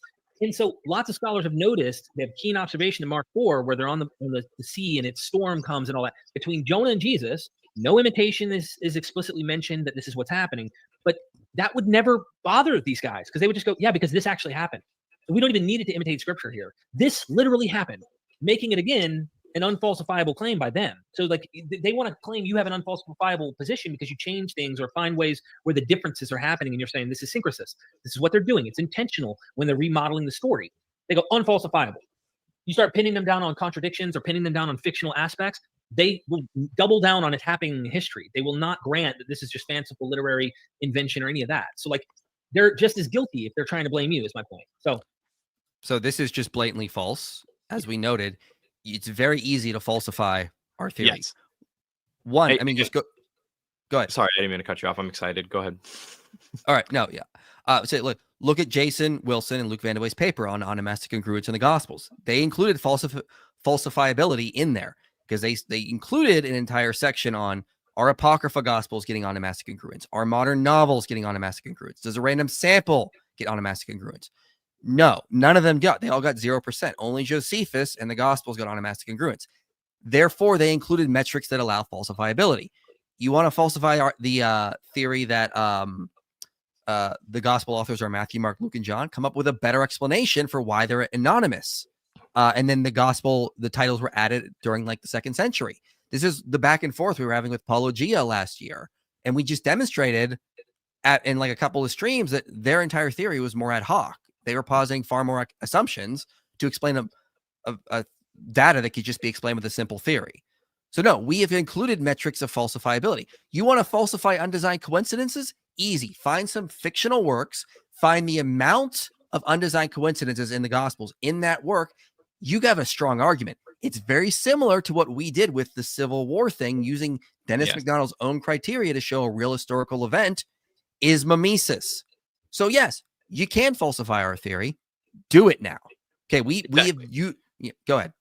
No, 100%. That's exactly what's going on here. Derek, again, is conflating the act of baking in a bunch of assumptions into your hypothesis. So that way it renders it in such a way that no data could ever falsify it. That's what is happening with Derek and MacDonald. With us being able to explain all this data without extra add-ons and all these other things. So for instance, we say, yeah, if you show us a general, a contradiction that we cannot harmonize or explain, given our hypothesis, that would be evidence against gospel reliability. If you show us an event that is more likely made up versus not, that is going to be evidence against our theory. But the whole entire point of what we're doing is built upon a cumulative case that's put together. And we have evidence that we don't have to twist in the way that the mimesis hypothesis has to. When we have evidence and you say it's not good enough evidence, we'll dispute that on those terms. But when you have evidence and we dispute that it's bad evidence, you twist the evidence. There's a huge difference there. Yeah. It's not the same thing. Yeah, well, no, again, there's a reason scholars have noted this isn't coming from me. I didn't make this up. Mitchell and other scholars were saying MacDonald's theory is unfalsifiable. So take it up with the experts. Okay, there's is Bart Ehrman rejecting MacDonald because he's dogmatic and all this stuff? Or maybe it's just you guys don't have a good theory like you think you do. Yeah. Get out of the bubble a little bit. The second one is not a real parallel. Homer said that when Odysseus arrived at the island, before they disembarked, there lived wild goats innumerable, for the tread of men scares them not away. When Jesus arrived on the other side of the lake, which is not an island, Mark didn't say anything like this. He only notes there were 2,000 pigs later in the story to explain where the demons went. Notice this is not mentioned before they disembarked, and goats are not the same as pigs. If Mark Can was I writing stop fiction- there? Absolutely. Why do you think Mark is going to use pigs instead of goats? Okay, maybe because that's where there were pigs that were there. No, notice he's assuming can't be. mimesis. Notice he's assuming mimesis here. The pigs just could not have been an actual herd of pigs. No. Because we already know there's mimesis. There's got to be some reason. And that's what he's about to get into. Yeah. Back up here a little bit. Use pigs instead of goats Cersei. because he's going to talk about Circe. No, MacDonald, that is your hypothesis. You just assert it as if it's a fact. Like, this is, guys, Derek, for the love of God, do you not see that Dennis MacDonald just asserted his hypothesis as if it's the evidence for the hypothesis? What is the actual evidence? That's what Mark wanted to do. Does Mark write a secret letter that you guys have that we don't? Where's the actual evidence? That's what Mark wanted to do with this. Mm-hmm. Right. Where else in the New Testament do you find a comment about how many domestic animals are around? Where else do you get in the New Testament somebody asking for somebody's name? And in Homer and in Mark, the same word for name is there. What is your anima? What is your anima? And in both cases, you get a false answer. In one, it is nobody, and the other is the opposite. That is, it's legion. Than, would you say legion is the opposite of nobody? I don't even know what the opposite is. The opposite of nobody is everybody. I feel like, or like, come on. This is what scholars mean about Dennis MacDonald's parallels being contrived and forced. Legion is not the opposite of nobody. Well, is that Don't pee on my leg and tell me it's raining. a parallel or is it not? It's a syncresis. Come on. Use your imagination. yeah, come on, guys. Did he just say the quiet part out loud? Let me play that again. Well, is that a parallel or is it not? It's a syncresis. Come on. Use your imagination. Yeah, folks. MacDonald's criteria or his theory only works if you use your imagination. I like the way he worded that. Is it a parallel or is it not? Right? Two answers. It's a syncresis. Use your imagination. He doesn't even pick one of the original two options. He goes with Listen, if you have to tell me to use my imagination, you're not operating in reality. You're not operating on actual evidence. You're operating in your subjective fantasy world. Like that. He said the quiet part out loud. There's no actual evidence for this, Than. You have to use your imagination. He said the quiet part out loud. Do you ever think it's funny listening to these types of arguments? Having also listened to, because you've been doing this way longer than I have, having listened to the amount of times that like atheists will say like, well, yeah, you and you guys and your God and your all this is in your imagination and blah blah blah blah. Like, do you ever just find the irony there? Yeah, I mean, apparently they're allowed to use their imagination, and it becomes a fact that Mark is imitating Homer. But you know, if we were to say that, it would be the end of Christianity as we know it. See, they admitted it. This is all in their imagination, guys. They just admitted it.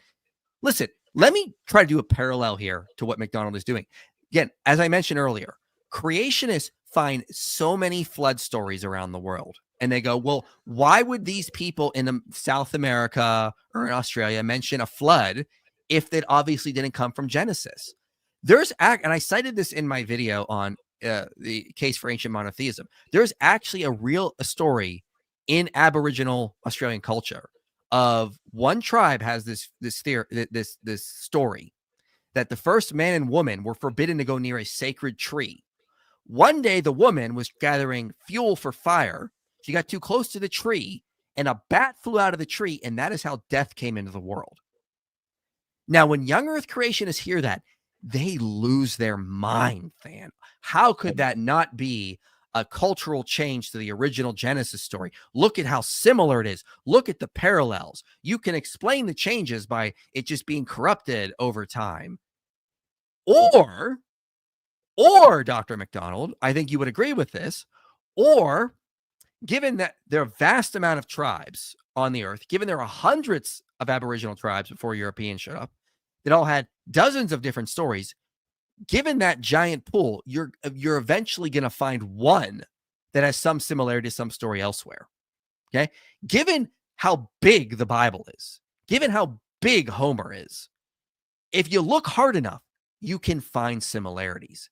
And that's the very point behind the Civil War stream that we did.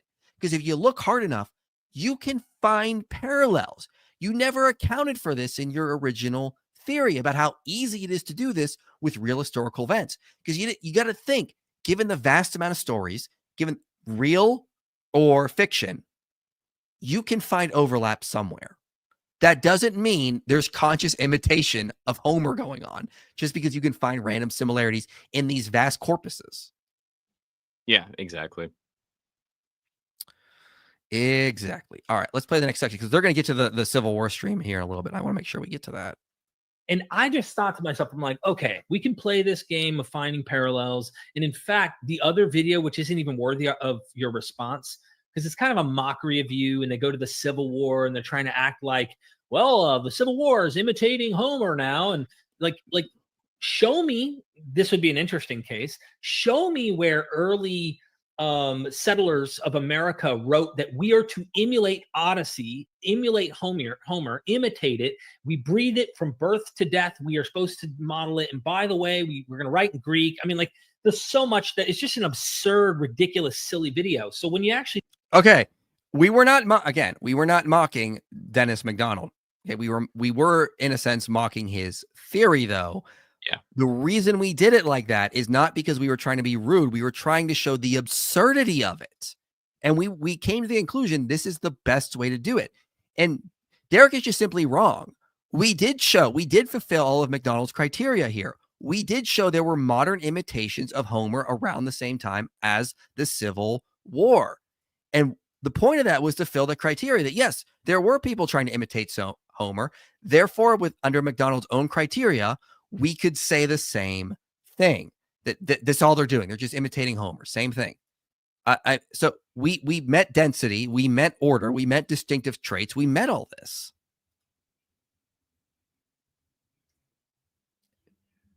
You still there?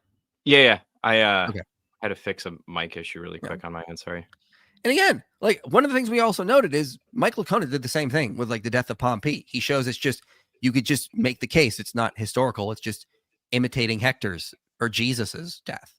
Well, obviously, I mean, very unlikely it would be Jesus, but you get the idea. Like, it's just like you can make this work with any story. And that was the whole point of the Civil War stream.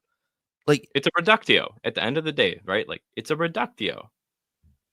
It's a reductio ad absurdum. Yeah. We showed modern imitations of Homer. We showed there's miracles in there. Okay. We showed there's unlikely aspects that just you could account for just, fictional developments. And then we just went through and we made all the parallels here, like Achilles and George McClellan. Okay. We weren't mocking MacDonald. We were showing his theory is absurd. It reduces actual history to absurdity here. Yeah. That's the problem. And the fact that he thinks we're just mocking and he doesn't realize the actual implications of that stream is really telling, because if MacDonald's theory was true about the Gospels, this should not work. This is a way to falsify MacDonald. It should not be showing real history can come to the same conclusions, but he's not considered that. So I'd love for them to go through the Civil War stream and try to address that, because there's a lot there that I think they're not considering when it comes to MacDonald's own criteria. If his criteria worked, it should not be coming to these conclusions about real history. So let me see. What is the next section I have here? I kind of got a little sidetracked on my rant. You're good. Really quick. Is my mic okay right now? Yeah, you're good. Okay. Yeah, I'm just going to play the next section here. So let me pull that up and just hit play. Actually deal with this video, which I think is more important in critiquing. Your point is just even more capitalized when I think, how many examples can you find in antiquity where there are soldiers, men that are fighters, soldiers that are transformed into swine, into pigs. How many of those kind of pictures come to mind in the ancient world? Well, you get that in the Aeneid because it's modeled after Odyssey, duh. But then you find a legion, which would have represented Rome and its soldiers, possibly even the 10th Legion, which had a symbol of swine as its symbol. And right. these are the Roman legion soldiers going into swine. Sure, they're not literal soldiers. They didn't literally transform into pigs. But yeah, they go into pigs. And so if you can't see the clever creativity of this author, honestly, your point, philological fundamentalist or just fundamentalist. Where do I start? Where do I start? The clever forger, the clever creativity. It's instead of actually showing evidence, we just assert there was a clever forger, there was clever creativity there. That's clearly what's going on here, instead of them just having mere similarities by chance. Again, I honestly just think what's happening here is, well, any model of the Gospels is going to just be, no matter how contrived it is, it's just going to be more likely than the model we hold to, because miracles don't happen. Dead people stay dead.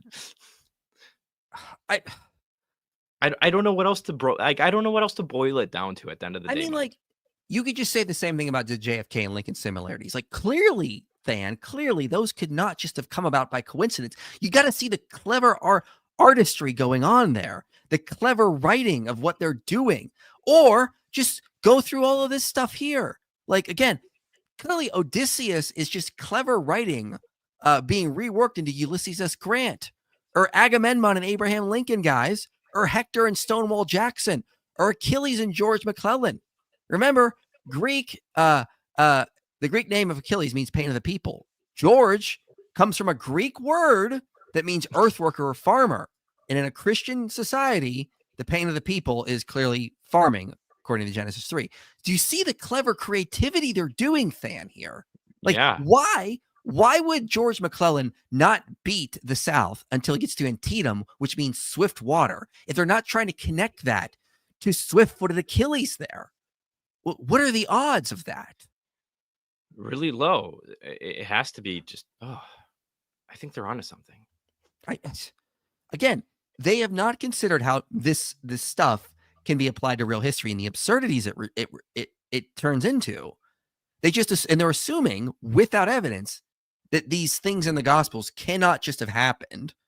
They have to be connected to Homer in some way, because there's got to be a deeper meaning, but they've given no evidence that's the case. They just keep assuming, well, it can't be the simple thing that there was a herd of pigs over there, and so it's got to be something connected to Homer, even though, again, it's not an Odyssey Book 9. They got to go to Odyssey Book 10 for that, with the Circe incident.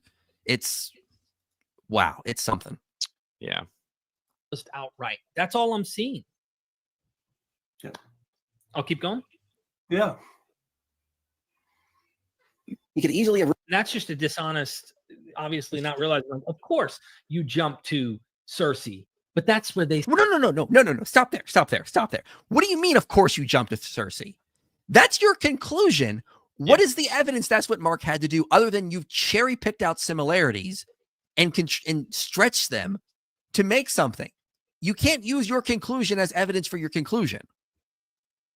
They say the problem is you can't leap from book 9 to book 10, or like you're not allowed to look at the next episode in the Odyssey, which has been around for 800 years. No, we're not saying you can't look at another book of the Odyssey. We're saying you've made your theory more ad hoc at this point. And now that it's more ad hoc, you have more things to explain, and you're not giving evidence for those conclusions you have. No, Dr. MacDonald, you can't do that. Written goats to imitate Homer. I mean, like, I want to jump ahead a little bit here to save time, but I mean, like, it's just the same stuff. And again, we're not going to replay everything, because again, a lot of what they say can be debunked with two quick things here. One, we never said there was no Homeric influence. So like, 40% of their stream is just a total straw man. Two, we've pointed this out so many times. They're asserting their conclusions as if they're facts and they're not actually given evidence for it. Here's something I need to say now, because it's going to come up over and over again. Right. This video emphasizes that the differences between two texts where I'm identifying mimesis are more striking than the similarities. Now, just want to clarify, Dr. MacDonald, I didn't say that. All the scholars I were citing were saying that. I didn't make this argument up from differences. That's what they were doing. And I would agree. The differences are more obvious than similarities. Oh my God. You don't have to defend why you have differences Yes, you between do. two texts, because that's characteristic of two texts. Mhm. What you have to determine is why you have so many similarities between two texts. Go ahead. Imagine, Mike, okay, you are in a debate with Derek on the resurrection of Jesus, and you just said what Dr. MacDonald just said in your opening statement, or maybe in response to Derek's opening statement, whatever. Imagine you just said that verbatim. What do you think's going to happen? Oh, I'm going to be laughed off the stage. I'm just, again, the irony here, it's just, it hurts my blood. I feel pain in my blood. I don't even have nerves in my blood. Listen, the problem with MacDonald is he's assuming He's assuming there's a lot of similarities, but a lot of his similarities are not at all. Fishermen are not Argonauts. And when we point that out, he's like, oh, well, what do you expect Mark to do? He's got to change him to something. No. That's supposed to be your evidence for mimesis. You can't then assume mimesis to argue for the parallel you're contriving here. That's the problem with MacDonald. He forces and contrives parallels. For example, he says that Jesus asking the demoniac his name is the same as the Cyclops asking Odysseus of his name. But again, in one story, Mike, what's your name? Did you just try to imitate Homer? How dare you? No one ever asks a name without imitating Homer. That never happens in history. But in Mark 5, it's the hero asking the villain the name. And in the Odyssey, it's the Cyclops, the villain, asking the hero the name. Why the change? Okay, yes, you can account for the change but you're going to make an ad hoc explanation to account for the change, meaning you're violating Occam's razor. You're showing your theory is not parsimonious. It's not the least ad hoc. Like you don't get it. They don't get it. They think they can just explain away differences and they're good. Every time you explain away one difference, you add an ad hoc assumption onto your theory, and that keeps making it far worse. This is why you need to study some philosophy to understand how this stuff works. This is what we've been trying to point out for years when it comes to stuff like this. You have to have the least ad hoc. You and I, we've gone through painstaking arguments. So is Michael Licona to show the resurrection hypothesis is the least ad hoc. We've spent hours arguing that. And it's like they don't even understand it. Like why that's an important criterion, I mean. Yeah. I'm wondering if this is a shot in the dark. It might actually not work. But I'm wondering if this would be a good thought experiment to get people to understand why this is so contrived. Right. So because presumably Derek's not going to accept biological fine tuning arguments or design arguments. Right. The argument of oh, there's information in your DNA and stuff like that. Right. Those types of arguments, which I'm skeptical of myself. But Derek's going to look at that and be like, well, look, these parallels you're finding between information and DNA and information in code are really contrived and forced. Absolutely. You're making it work for your hypothesis, but it doesn't actually work. It's the same thing here. That's what's going on. 100%. Yeah.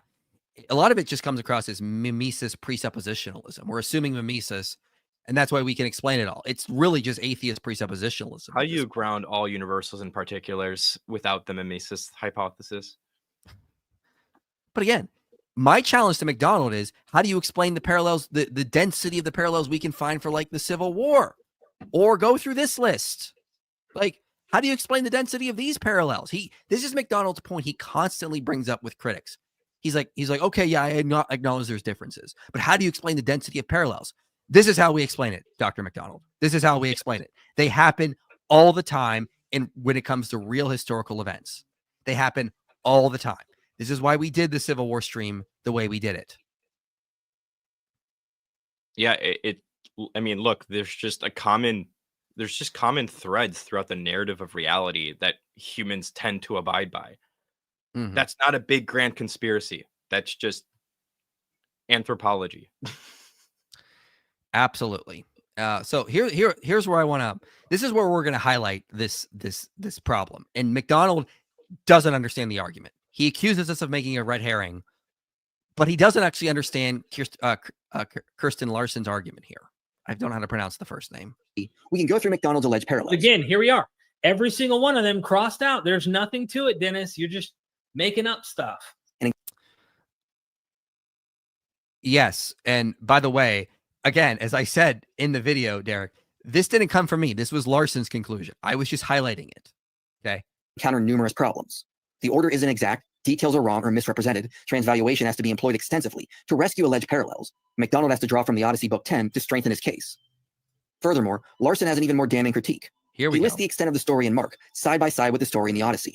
Mark's story is about 2,000 characters, whereas in the Odyssey, it's about 24,000 characters.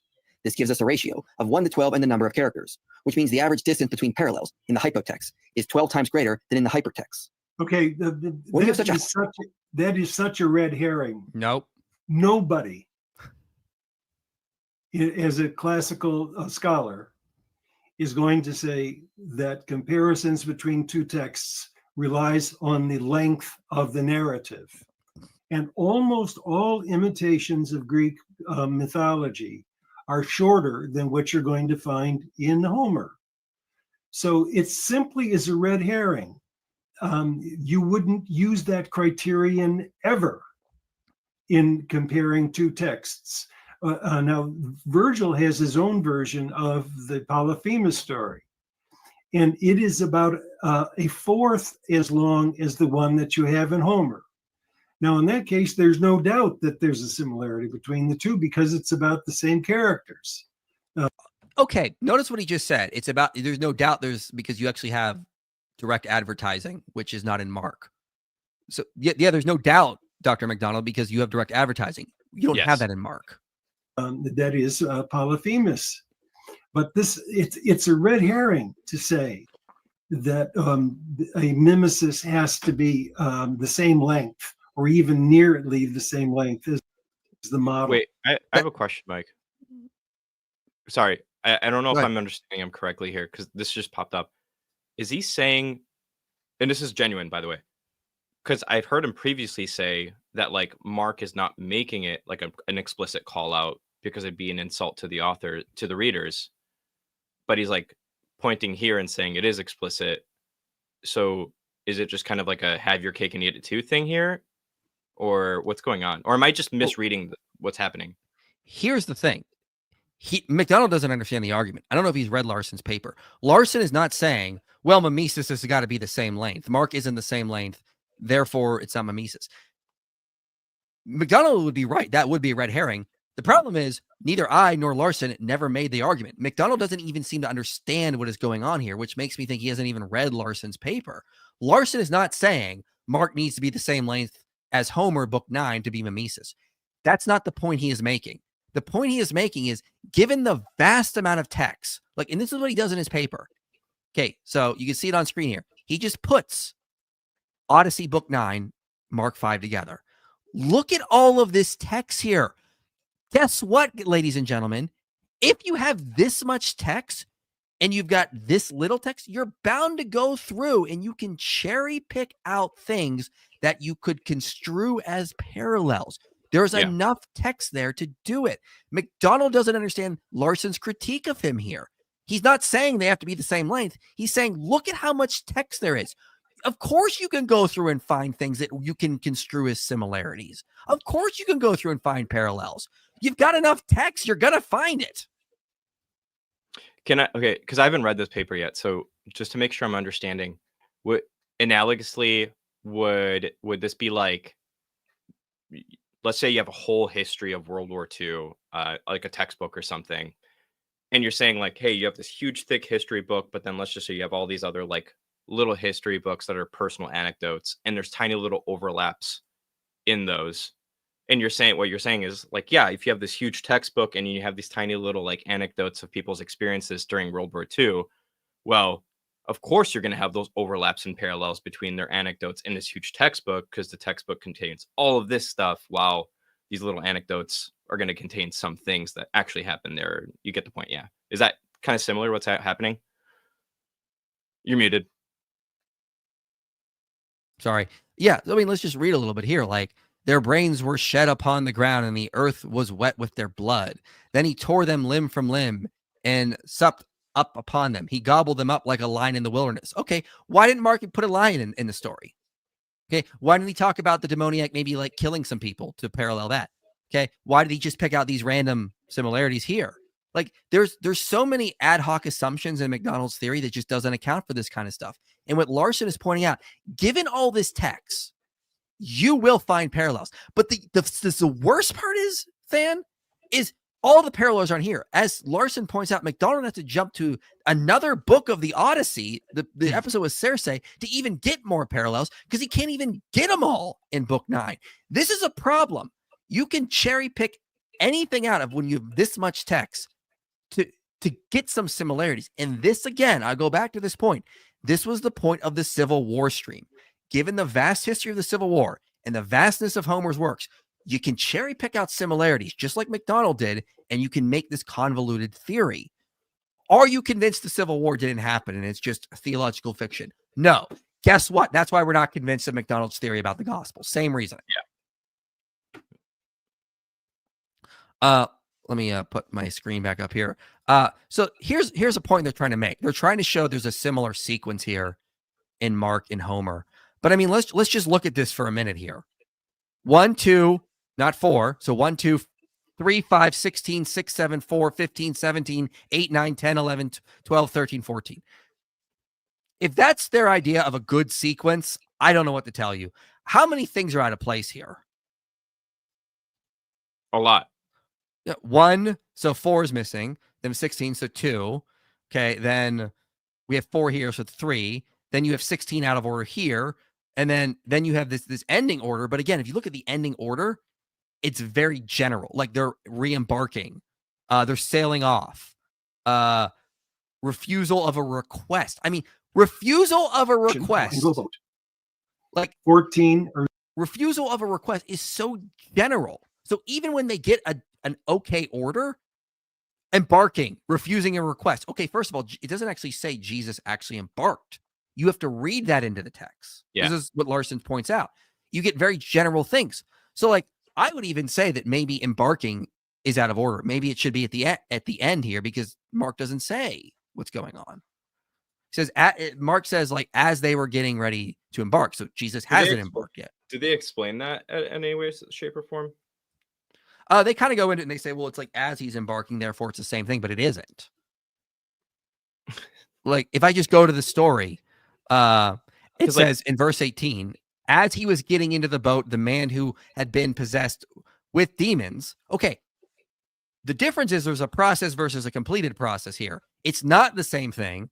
So 13 should maybe be, instead of right there as it is, it should be spread out across 14 to 17, because it's the way Mark writes. It's a process, not a completed process like what we see in Homer. Because when Homer's narrating Odysseus fighting with the Cyclops, they're on the ship, they're sailing away, and he's fighting with him. This is not the same thing. Like, they're already actively sailing away with all this stuff. So really, I mean, like, it's just even when they get a general sequence, you can already start finding problems again. Yeah. Huh. Yeah. I only have a couple more sections. From this point on, this is where, like, some of this stuff's going to be newer to me. So I'm just kind of processing on the fly here. Yeah.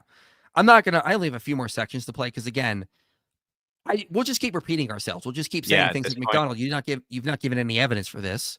You're just asserting this as if it's a fact. Your hypothesis is not evidence for your hypothesis. We never denied Homeric influence, especially in artistic ways. So I'm only going to hit highlights, because, like, if I just played it from here to the end or the whole video, We just spend most of the time repeating ourselves. A request for rejoining. 15, a refusal of the request to rejoin. 16, command to proclaim the encounter. 17, sailing off for a new adventure. And guys, if you just read Larson's paper, he responds to all this in detail. It's called intertextual density, quantifying imitation.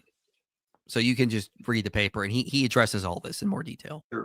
And 16 is where you get the syncresis. No, Dr. MacDonald. We get the hypothesis of a syncretist. You didn't demonstrate it actually is.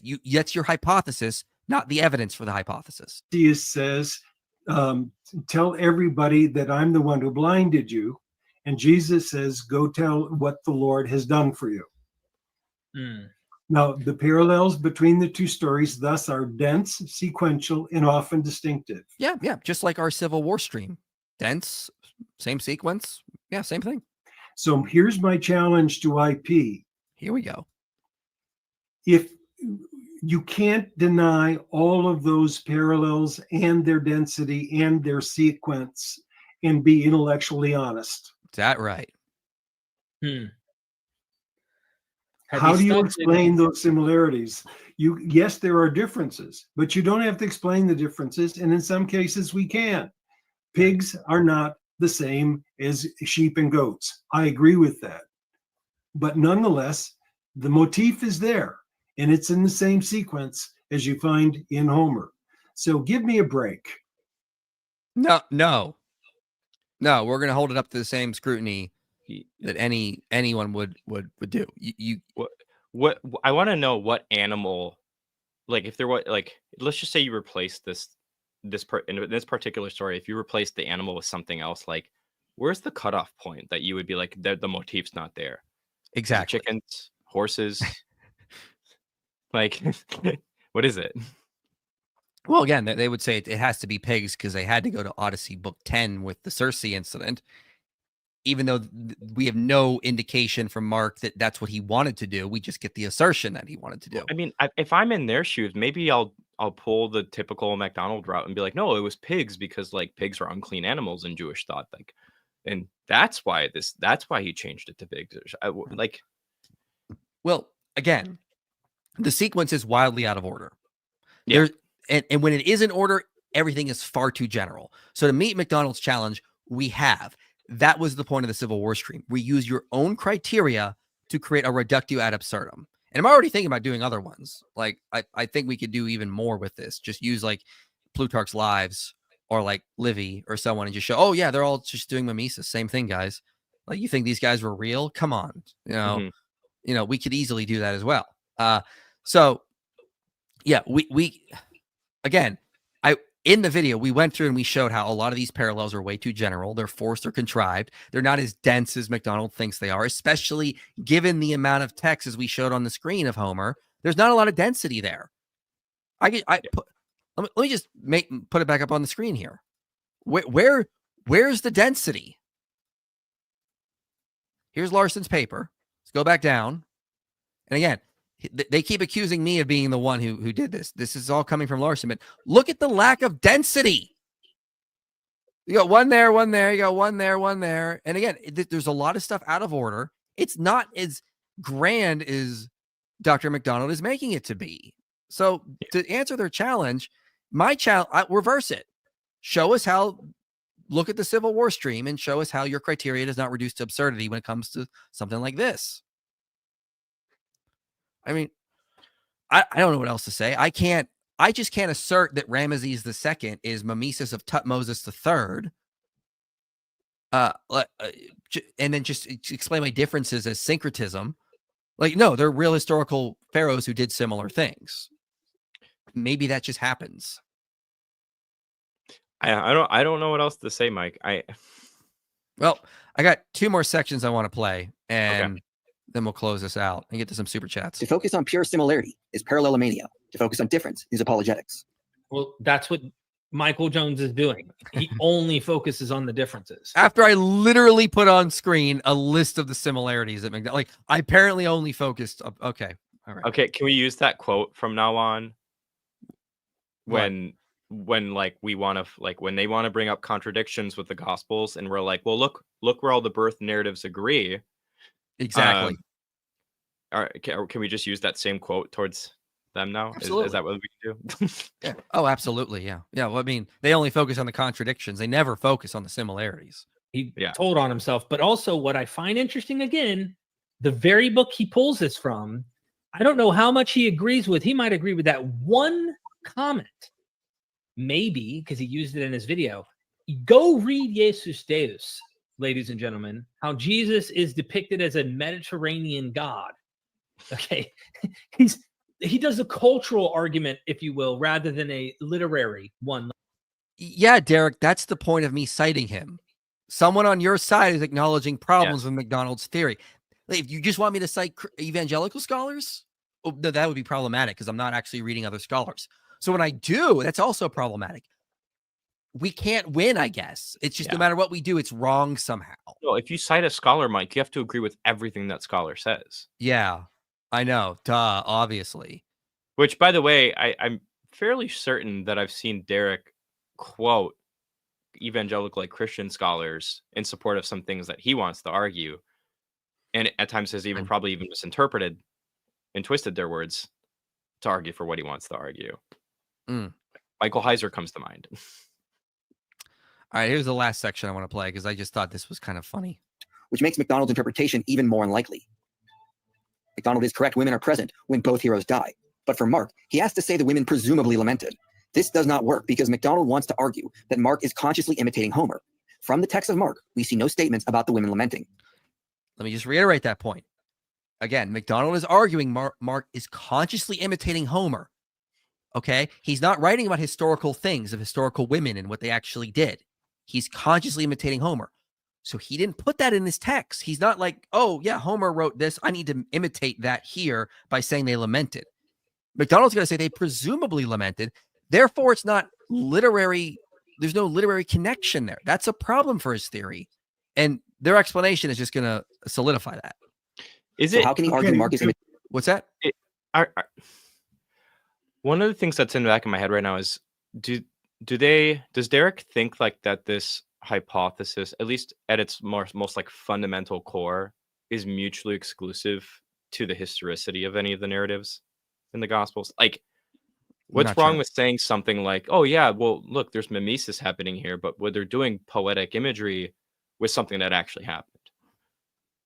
I'm not sure. I'm curious to know what, like, Derek, if you're watching, I am generally curious if you think there's mutual exclusivity there. That's all. Yeah, I mean, and I've argued in like several videos now.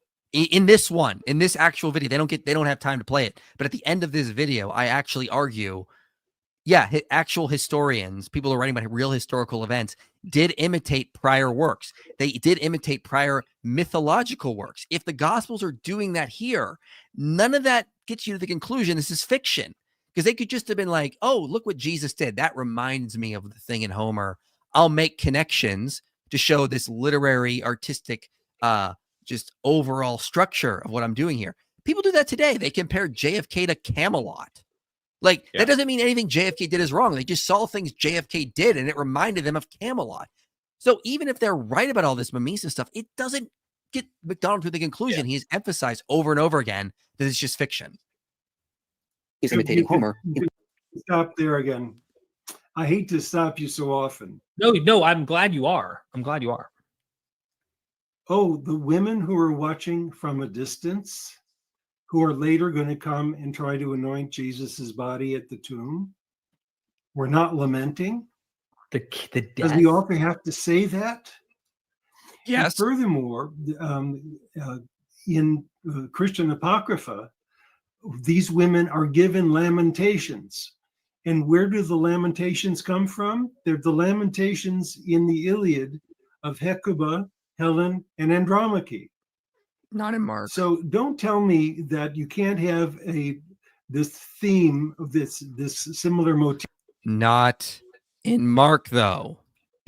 Of three women watching from afar, because, well, the three women in the Iliad were weeping, but we don't know that the weeping women were weeping in Mark.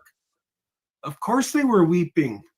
Yeah, of course they were. If it was an actual historical thing, You know, that's What were they doing? Celebrating? I mean, yay! Crucify my Lord and Savior, my it's just that nitpicking is really pathetic. okay. Well, it's not pathetic because again, your theory is Mark is consciously imitating Homer.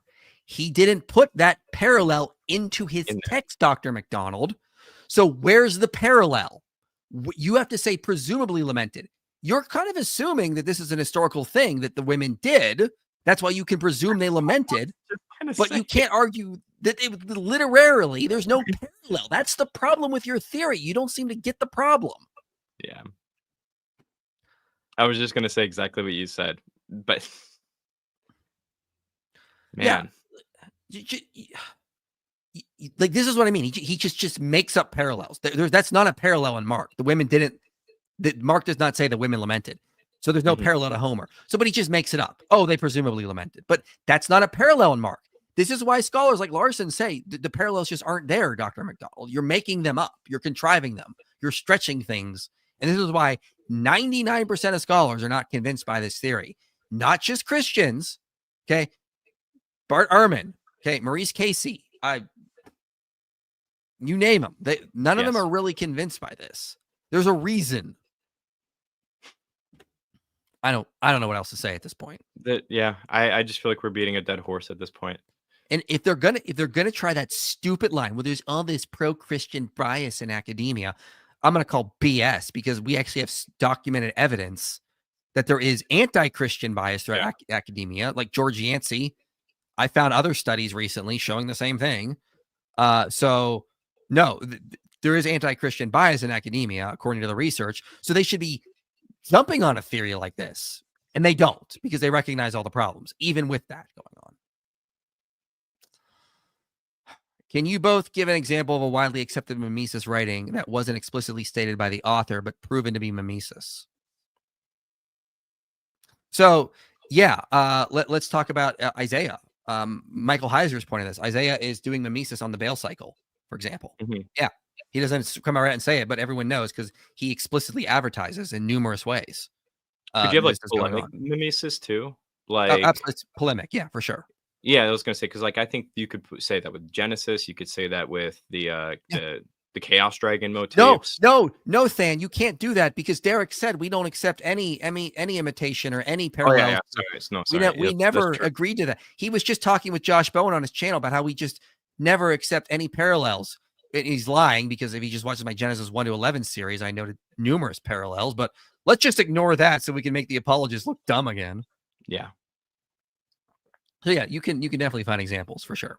Why didn't he connect the right hand of God to the martyrs? I'm trying Not to sure think what that is what referring to. Loaves of Bread said Mythvision has scholars claiming the Big Bang is false. What? Are you serious? There is a debate in cosmology right now, but like here's my philosophical hot take. I don't really think it matters. Yeah, like even if you can prove an eternal inflationary universe model, I still think that the universe is contingent and requires a necessary being. A lot of those, I mean, if you're looking at just classical space-time, the Big Bang is true. The Borg-Guth-Langcom theorem just shows that. What a lot of cosmologists are doing is they're appealing to something like beyond classical space-time, like maybe at the quantum level. Yeah. Which is kind of ironic, because you're just saying there's some eternal realm that created our contingent realm. Oh no, what are we theists ever going to do? No. As someone who has been getting into the philosophy of quantum mechanics over the years, I get excited when they say that kind of stuff, because I'm like, yeah, this is what I've been trying to point out. Some eternal realm created our classical space-time that has a beginning. No, is idealism true? Oh. I'm not even going to read that one. I don't even know what Diddy looks like, so. Atheist, farmer, Christian, keep bad hermeneutics. Yeah, I would agree. Derek has admitted not good with philosophy, and the problem there is that he thinks he is golden on the historical literature stuff, but he doesn't have philosophy to see the methodological issues. Yes. 100%. Yes, that is a huge problem. This is why they can go through MacDonald's problems and then you just make these ad hoc assumptions to explain away the differences, and they don't realize how ad hoc they're getting. They don't realize how they're just making this a total violation of Occam's razor. To be fair, too, I don't think this is a Derek unique problem. I think this is a problem within the discourse of like the Gospels and history in general. I think people just tend to put aside philosophy and epistemology and not integrate it. So it's not just a Derek unique problem. But yes, I agree with the comment. Mm-hmm. Thank you for the super chat. Not sure how much that is in US dollars. Is philosophy worth it as a major anymore? Yeah. Well, here's the thing. So you want to study philosophy? Just first of all, just everyone should be studying philosophy because it's the basis of all knowledge. You're not going to make these kinds of bad arguments if you have a sound methodology down, which a lot of scholars don't. I mean, as Michael Heiser said, he wished that Hebrew Bible scholars just took one class in logic, because they do this all the time with a lot of their theories, like the documentary hypothesis, for example. Let's have this convoluted explanation and constantly posit a redactor to explain away any issue we have. So when it comes to philosophy major, here's what I say. There's not a lot of jobs in philosophy for sure. Is there anything else you could see yourself doing with your life to earn money other than philosophy? If so, do that. If you say no, I'd rather be dead, I just can't see myself other than teaching philosophy, then yeah, be a philosophy major, because you'll be fine. But if there's any doubt in your head, you could be happy doing something else, you won't make it. Like that's, I think, and that doesn't come from me. That came from one of my philosophy instructors when I was getting my master's. He said that. I already said that one. Let's see here. Hey guys, it's off topic, but my question would be, how much an early date of the book of Revelation would be would affect the partial preterism? How much of it would affect partial? I don't know. I don't know what you mean. Yeah, because I don't know the answer to that question. I don't think it would affect it either way. I'd say it's at the earliest. I've seen some scholars say like it could be written during the Neronian persecution or around there. A lot more. The majority place it much later, like in the 90s or something. But I mean, like, I don't think it affects it either way. So I'm not sure what you mean. IP. I had a discourse. For a second, I thought I was trying to say Dioscuri. I had a discourse with a Muslim. They recommended Al-Mariam and said that they should read the Gospel of Matthew to learn about Jesus. Do I recommend anything else? I reconvene with her soon. All right. They recommended Al-Mariam, and I said they should read the Gospel of Matthew to learn about Jesus. That's a good one to go to. I mean, any of the Gospels I think would be fine. Yeah, I would go with that for a Muslim, I'd say Matthew, I would make me the go-to for Muslims. Perhaps. I don't know. What are your thoughts, Than? I'm not too into the interfaith dialogue between like Muslims and Christians. So I guess it all depends on the person that you're talking to, right? Like, yeah, Matthew's great. Why not just read all the Gospels? Like, I don't know. Mike, are you frozen? Oh no. I think Mike is frozen. I'll text him.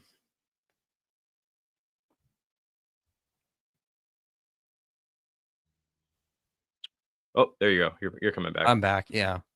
I need to get a new modem, I think. I think that's the problem. And it's only when I'm streaming with you that's happened. So I think you might be the problem. Probably.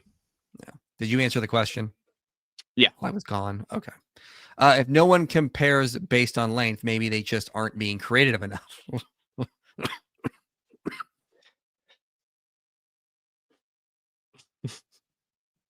You're killing Mike. You're killing me. Listen, you just got to use your imagination. That's all. That you use your imagination. You see, MacDonald's right about everything. Is there even any evidence that first century Jews would be familiar with Homer to have written these parallels in their own writings? I think Sandus is right. They would have been familiar with the stories of Homer. Yeah. I think he's absolutely right. Like, I don't think there's any direct advertising in the Gospels. I think there's subtle emulation, there's subtle artistic, usage, but that's about it. Their main text is the Old Testament. Yeah, this is me coming from like an outsider perspective on this specific debate, but also like, do scholars talk about, for instance, like somebody might point to Philo, for instance, to point that a Jew in the Second Temple period would have had access to the type of education needed to do such a stylistic thing. Do scholars ever like highlight the differences between Mark's Greek and like Philo's Greek to be like, yeah, but like, look, this is what you would expect to see with Philo. He's the textbook example, and Mark's Greek is like way more archaic. How are you going to say that this guy had the access to this type of yeah, that's a good question. It'd be worth looking into. This is a good book to have. I got this: Non-Canonical Influences on the New Testament, Apocryphal Prophets, and Athenian Poets. Like, it's very interesting. Like, so I think there would have been a lot of knowledge of that stuff. I don't know if they had to have the text in front of them, though. I think that was just a lot of, it's like the cultural river. Like, they just knew about a lot of that stuff in Homer and various. Like, this is, again, let me reiterate once again, we're not denying Greco-Roman influence on the Gospels or the New Testament in general. Thank you, Ellie, for the very, very generous super chat. Love you too. Hope to see you in March when I'm in Florida. Thank you so much for always providing the generous super chats to keep us funded. Duro-Isaiah hypothesis opinion? That's the multiple Isaiah authors and editors? I think there's second Isaiah. I think actually third Isaiah is just second Isaiah who's writing later. Like, he just came back from exile and he's like, this wasn't as cool as I thought it was going to be. Like, you know, I think Heiser has a really good lecture on this somewhere, actually. I'm sure if you typed in Michael Heiser authorship of Isaiah or something like that, you'll find it. Are you afraid of debating anyone on quantum stuff? Well, as long as we're talking about the philosophy of quantum mechanics, because I've never actually done the science of quantum mechanics. I just do philosophy, and I already have. I've incorporated it when I'm debating God's existence in the past. I meant it as someone who wants to do what you guys do as apologists. Oh, okay. For first of all, the first thing I would say is don't do this to make money or to make a living, because 90% of the people who try to do this end up failing and don't make it. If you want to do it because you love to do it, and then if it comes with funding later, then great. Because like if like all my funding dropped off, I would still make videos, just not as much. You know, I would just, because I'd have to work full time, but I'd still try to do a video a month kind of thing, you know, maybe a little less. I don't know. But you know, so that's the first thing. If you have that mentality, you're just doing it because you love it, do it. Yeah. And then if you build up a big enough audience in the future, then see if you get funding. But I mean, always fall back to the idea that you're not doing this because you want money, because neither Than or I want the money. I mean, again, if I needed to go work at Costco to make money, I would go work at Costco tomorrow. Yeah. I'd still make videos. Yeah. I've been doing this for almost 4 years now, have worked multiple part-time jobs and full-time jobs to keep this sustainable. And yeah, it's really rough. And it's still on the way to me being full-time doing this. And just like Mike said, if all the support dropped off tonight, I would just go find a full-time career outside of this and still do this because I love doing this. So absolutely. Yeah. We're going to have a video that Than wrote on the channel soon. We're getting it edited right now. So that'll be cool. What is your favorite intro to philosophy of religion textbook? Intro to philosophy of religion. What about philosophy of mind? Okay, let me think about this because it's been a while since philosophy of. Go ahead. Well, Philosophical Foundations of a Christian Worldview, I think, is a great introductory textbook, and it covers philosophy of mind in it. Yeah. And then they also cite in their footnotes, I think it is, just the different textbooks that they actually will cite. And so you can easily just kind of look at the footnotes and citations they make in that textbook for other places to go. That'd be my initial recommendation for anybody that's like just getting their feet wet. Yeah, I'm trying to remember the book I read a while ago. Dang it. The problem with asking stuff off the cuff, you don't always remember everything. David Chalmers got some good books on philosophy of mind. Keith Ward does as well. Check out some books by Keith Ward. That might be a good place to go. I had a book somewhere, but I can't find it on my bookshelf. Oh, I thought you were talking to someone for a second. No. All right. So, yeah, I was so excited when that video came out because, again, if you just go through this stream, what exactly did they present? It was actually evidence for their position. other than re-emphasizing that you've got parallels. And because they have parallels, they can then explain away the differences. That's not proving your theory is true, let alone giving good evidence for it. That's just assuming you're right. And anyone who disagrees, you're just going to dismiss, come up with that explanations, and then once again prove to everyone your entire theory about the Gospels is unfalsifiable. Yes. Yep. I don't know what to do with my hands. Again, here's my challenge. Go ahead, sorry. Here's my challenge to Dr. MacDonald. Okay, if your theory is right about the Gospels, why do we see it with the Civil War or the other examples of mimesis that we provided, like Napoleon and Caesar or Martin Luther and Odysseus? Why can we take your criteria and apply it to real history and get these absurd results if you're right? That should be a problem. And if you don't want to dignify that stream with a response in your own words, then fine, don't respond to the stream, but at least respond to the parody arguments that are being put up. Exactly. And help us understand why these criteria don't entail these ridiculous conclusions. That's the point at the end of the day. Yeah, because we can do this. Again, Mike Licona can do this with Plutarch's Lives. Okay, Pompey is just imitating the death of Hector. Really? Do we actually think that?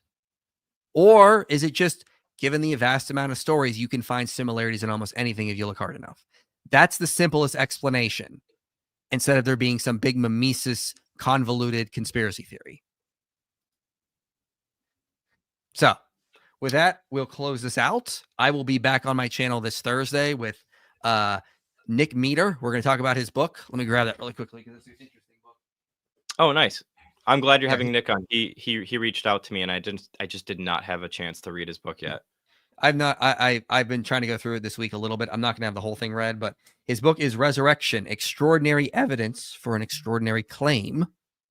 And we're going to be going over that extraordinary evidence because his background's in psychology. So he's going to talk about cognitive dissonance, hallucinations. We're going to go into that kind of stuff and show that cannot account for the resurrection. That's on Thursday. Yeah, Thursday. So, all right, guys, I'll see you Thursday. And then, we'll be back streaming again Monday. What's going on? I don't even remember what I have planned Monday. I don't even know what's going on Monday. Yeah. What do you think about the Fox's Book of Martyrs? What sources did he likely use for the apostles' deaths? I think a lot of that is unreliable from what I can remember. I think my memory is not going to serve me well here. Just use Sean McDowell's book on that. He's a far better one. Oh, okay. Monday, I'm going to have William Albrecht on the channel again, and we're going to respond to anti-Trinitarians, again, lying about what the New Testament says. I got to get ready for that too. So, yeah. I love bringing him on. He's great. All right, guys, we'll see you Thursday on this channel, and then we have a new video coming out Friday. Everything you missed about David and Goliath. Really interesting video. Hope you enjoy that. It'll be out Friday, and we'll see you guys next time. You made it to the end of this video, which means this message matters to you. If you want to see more content like this reaching people for Christ, you can help make it happen. Your support makes these videos possible. Click the link below and donate today. And if you want to go even deeper, consider joining our Patreon community. You'll get early access to videos, behind-the-scenes content, and a place to connect with others passionate about this mission.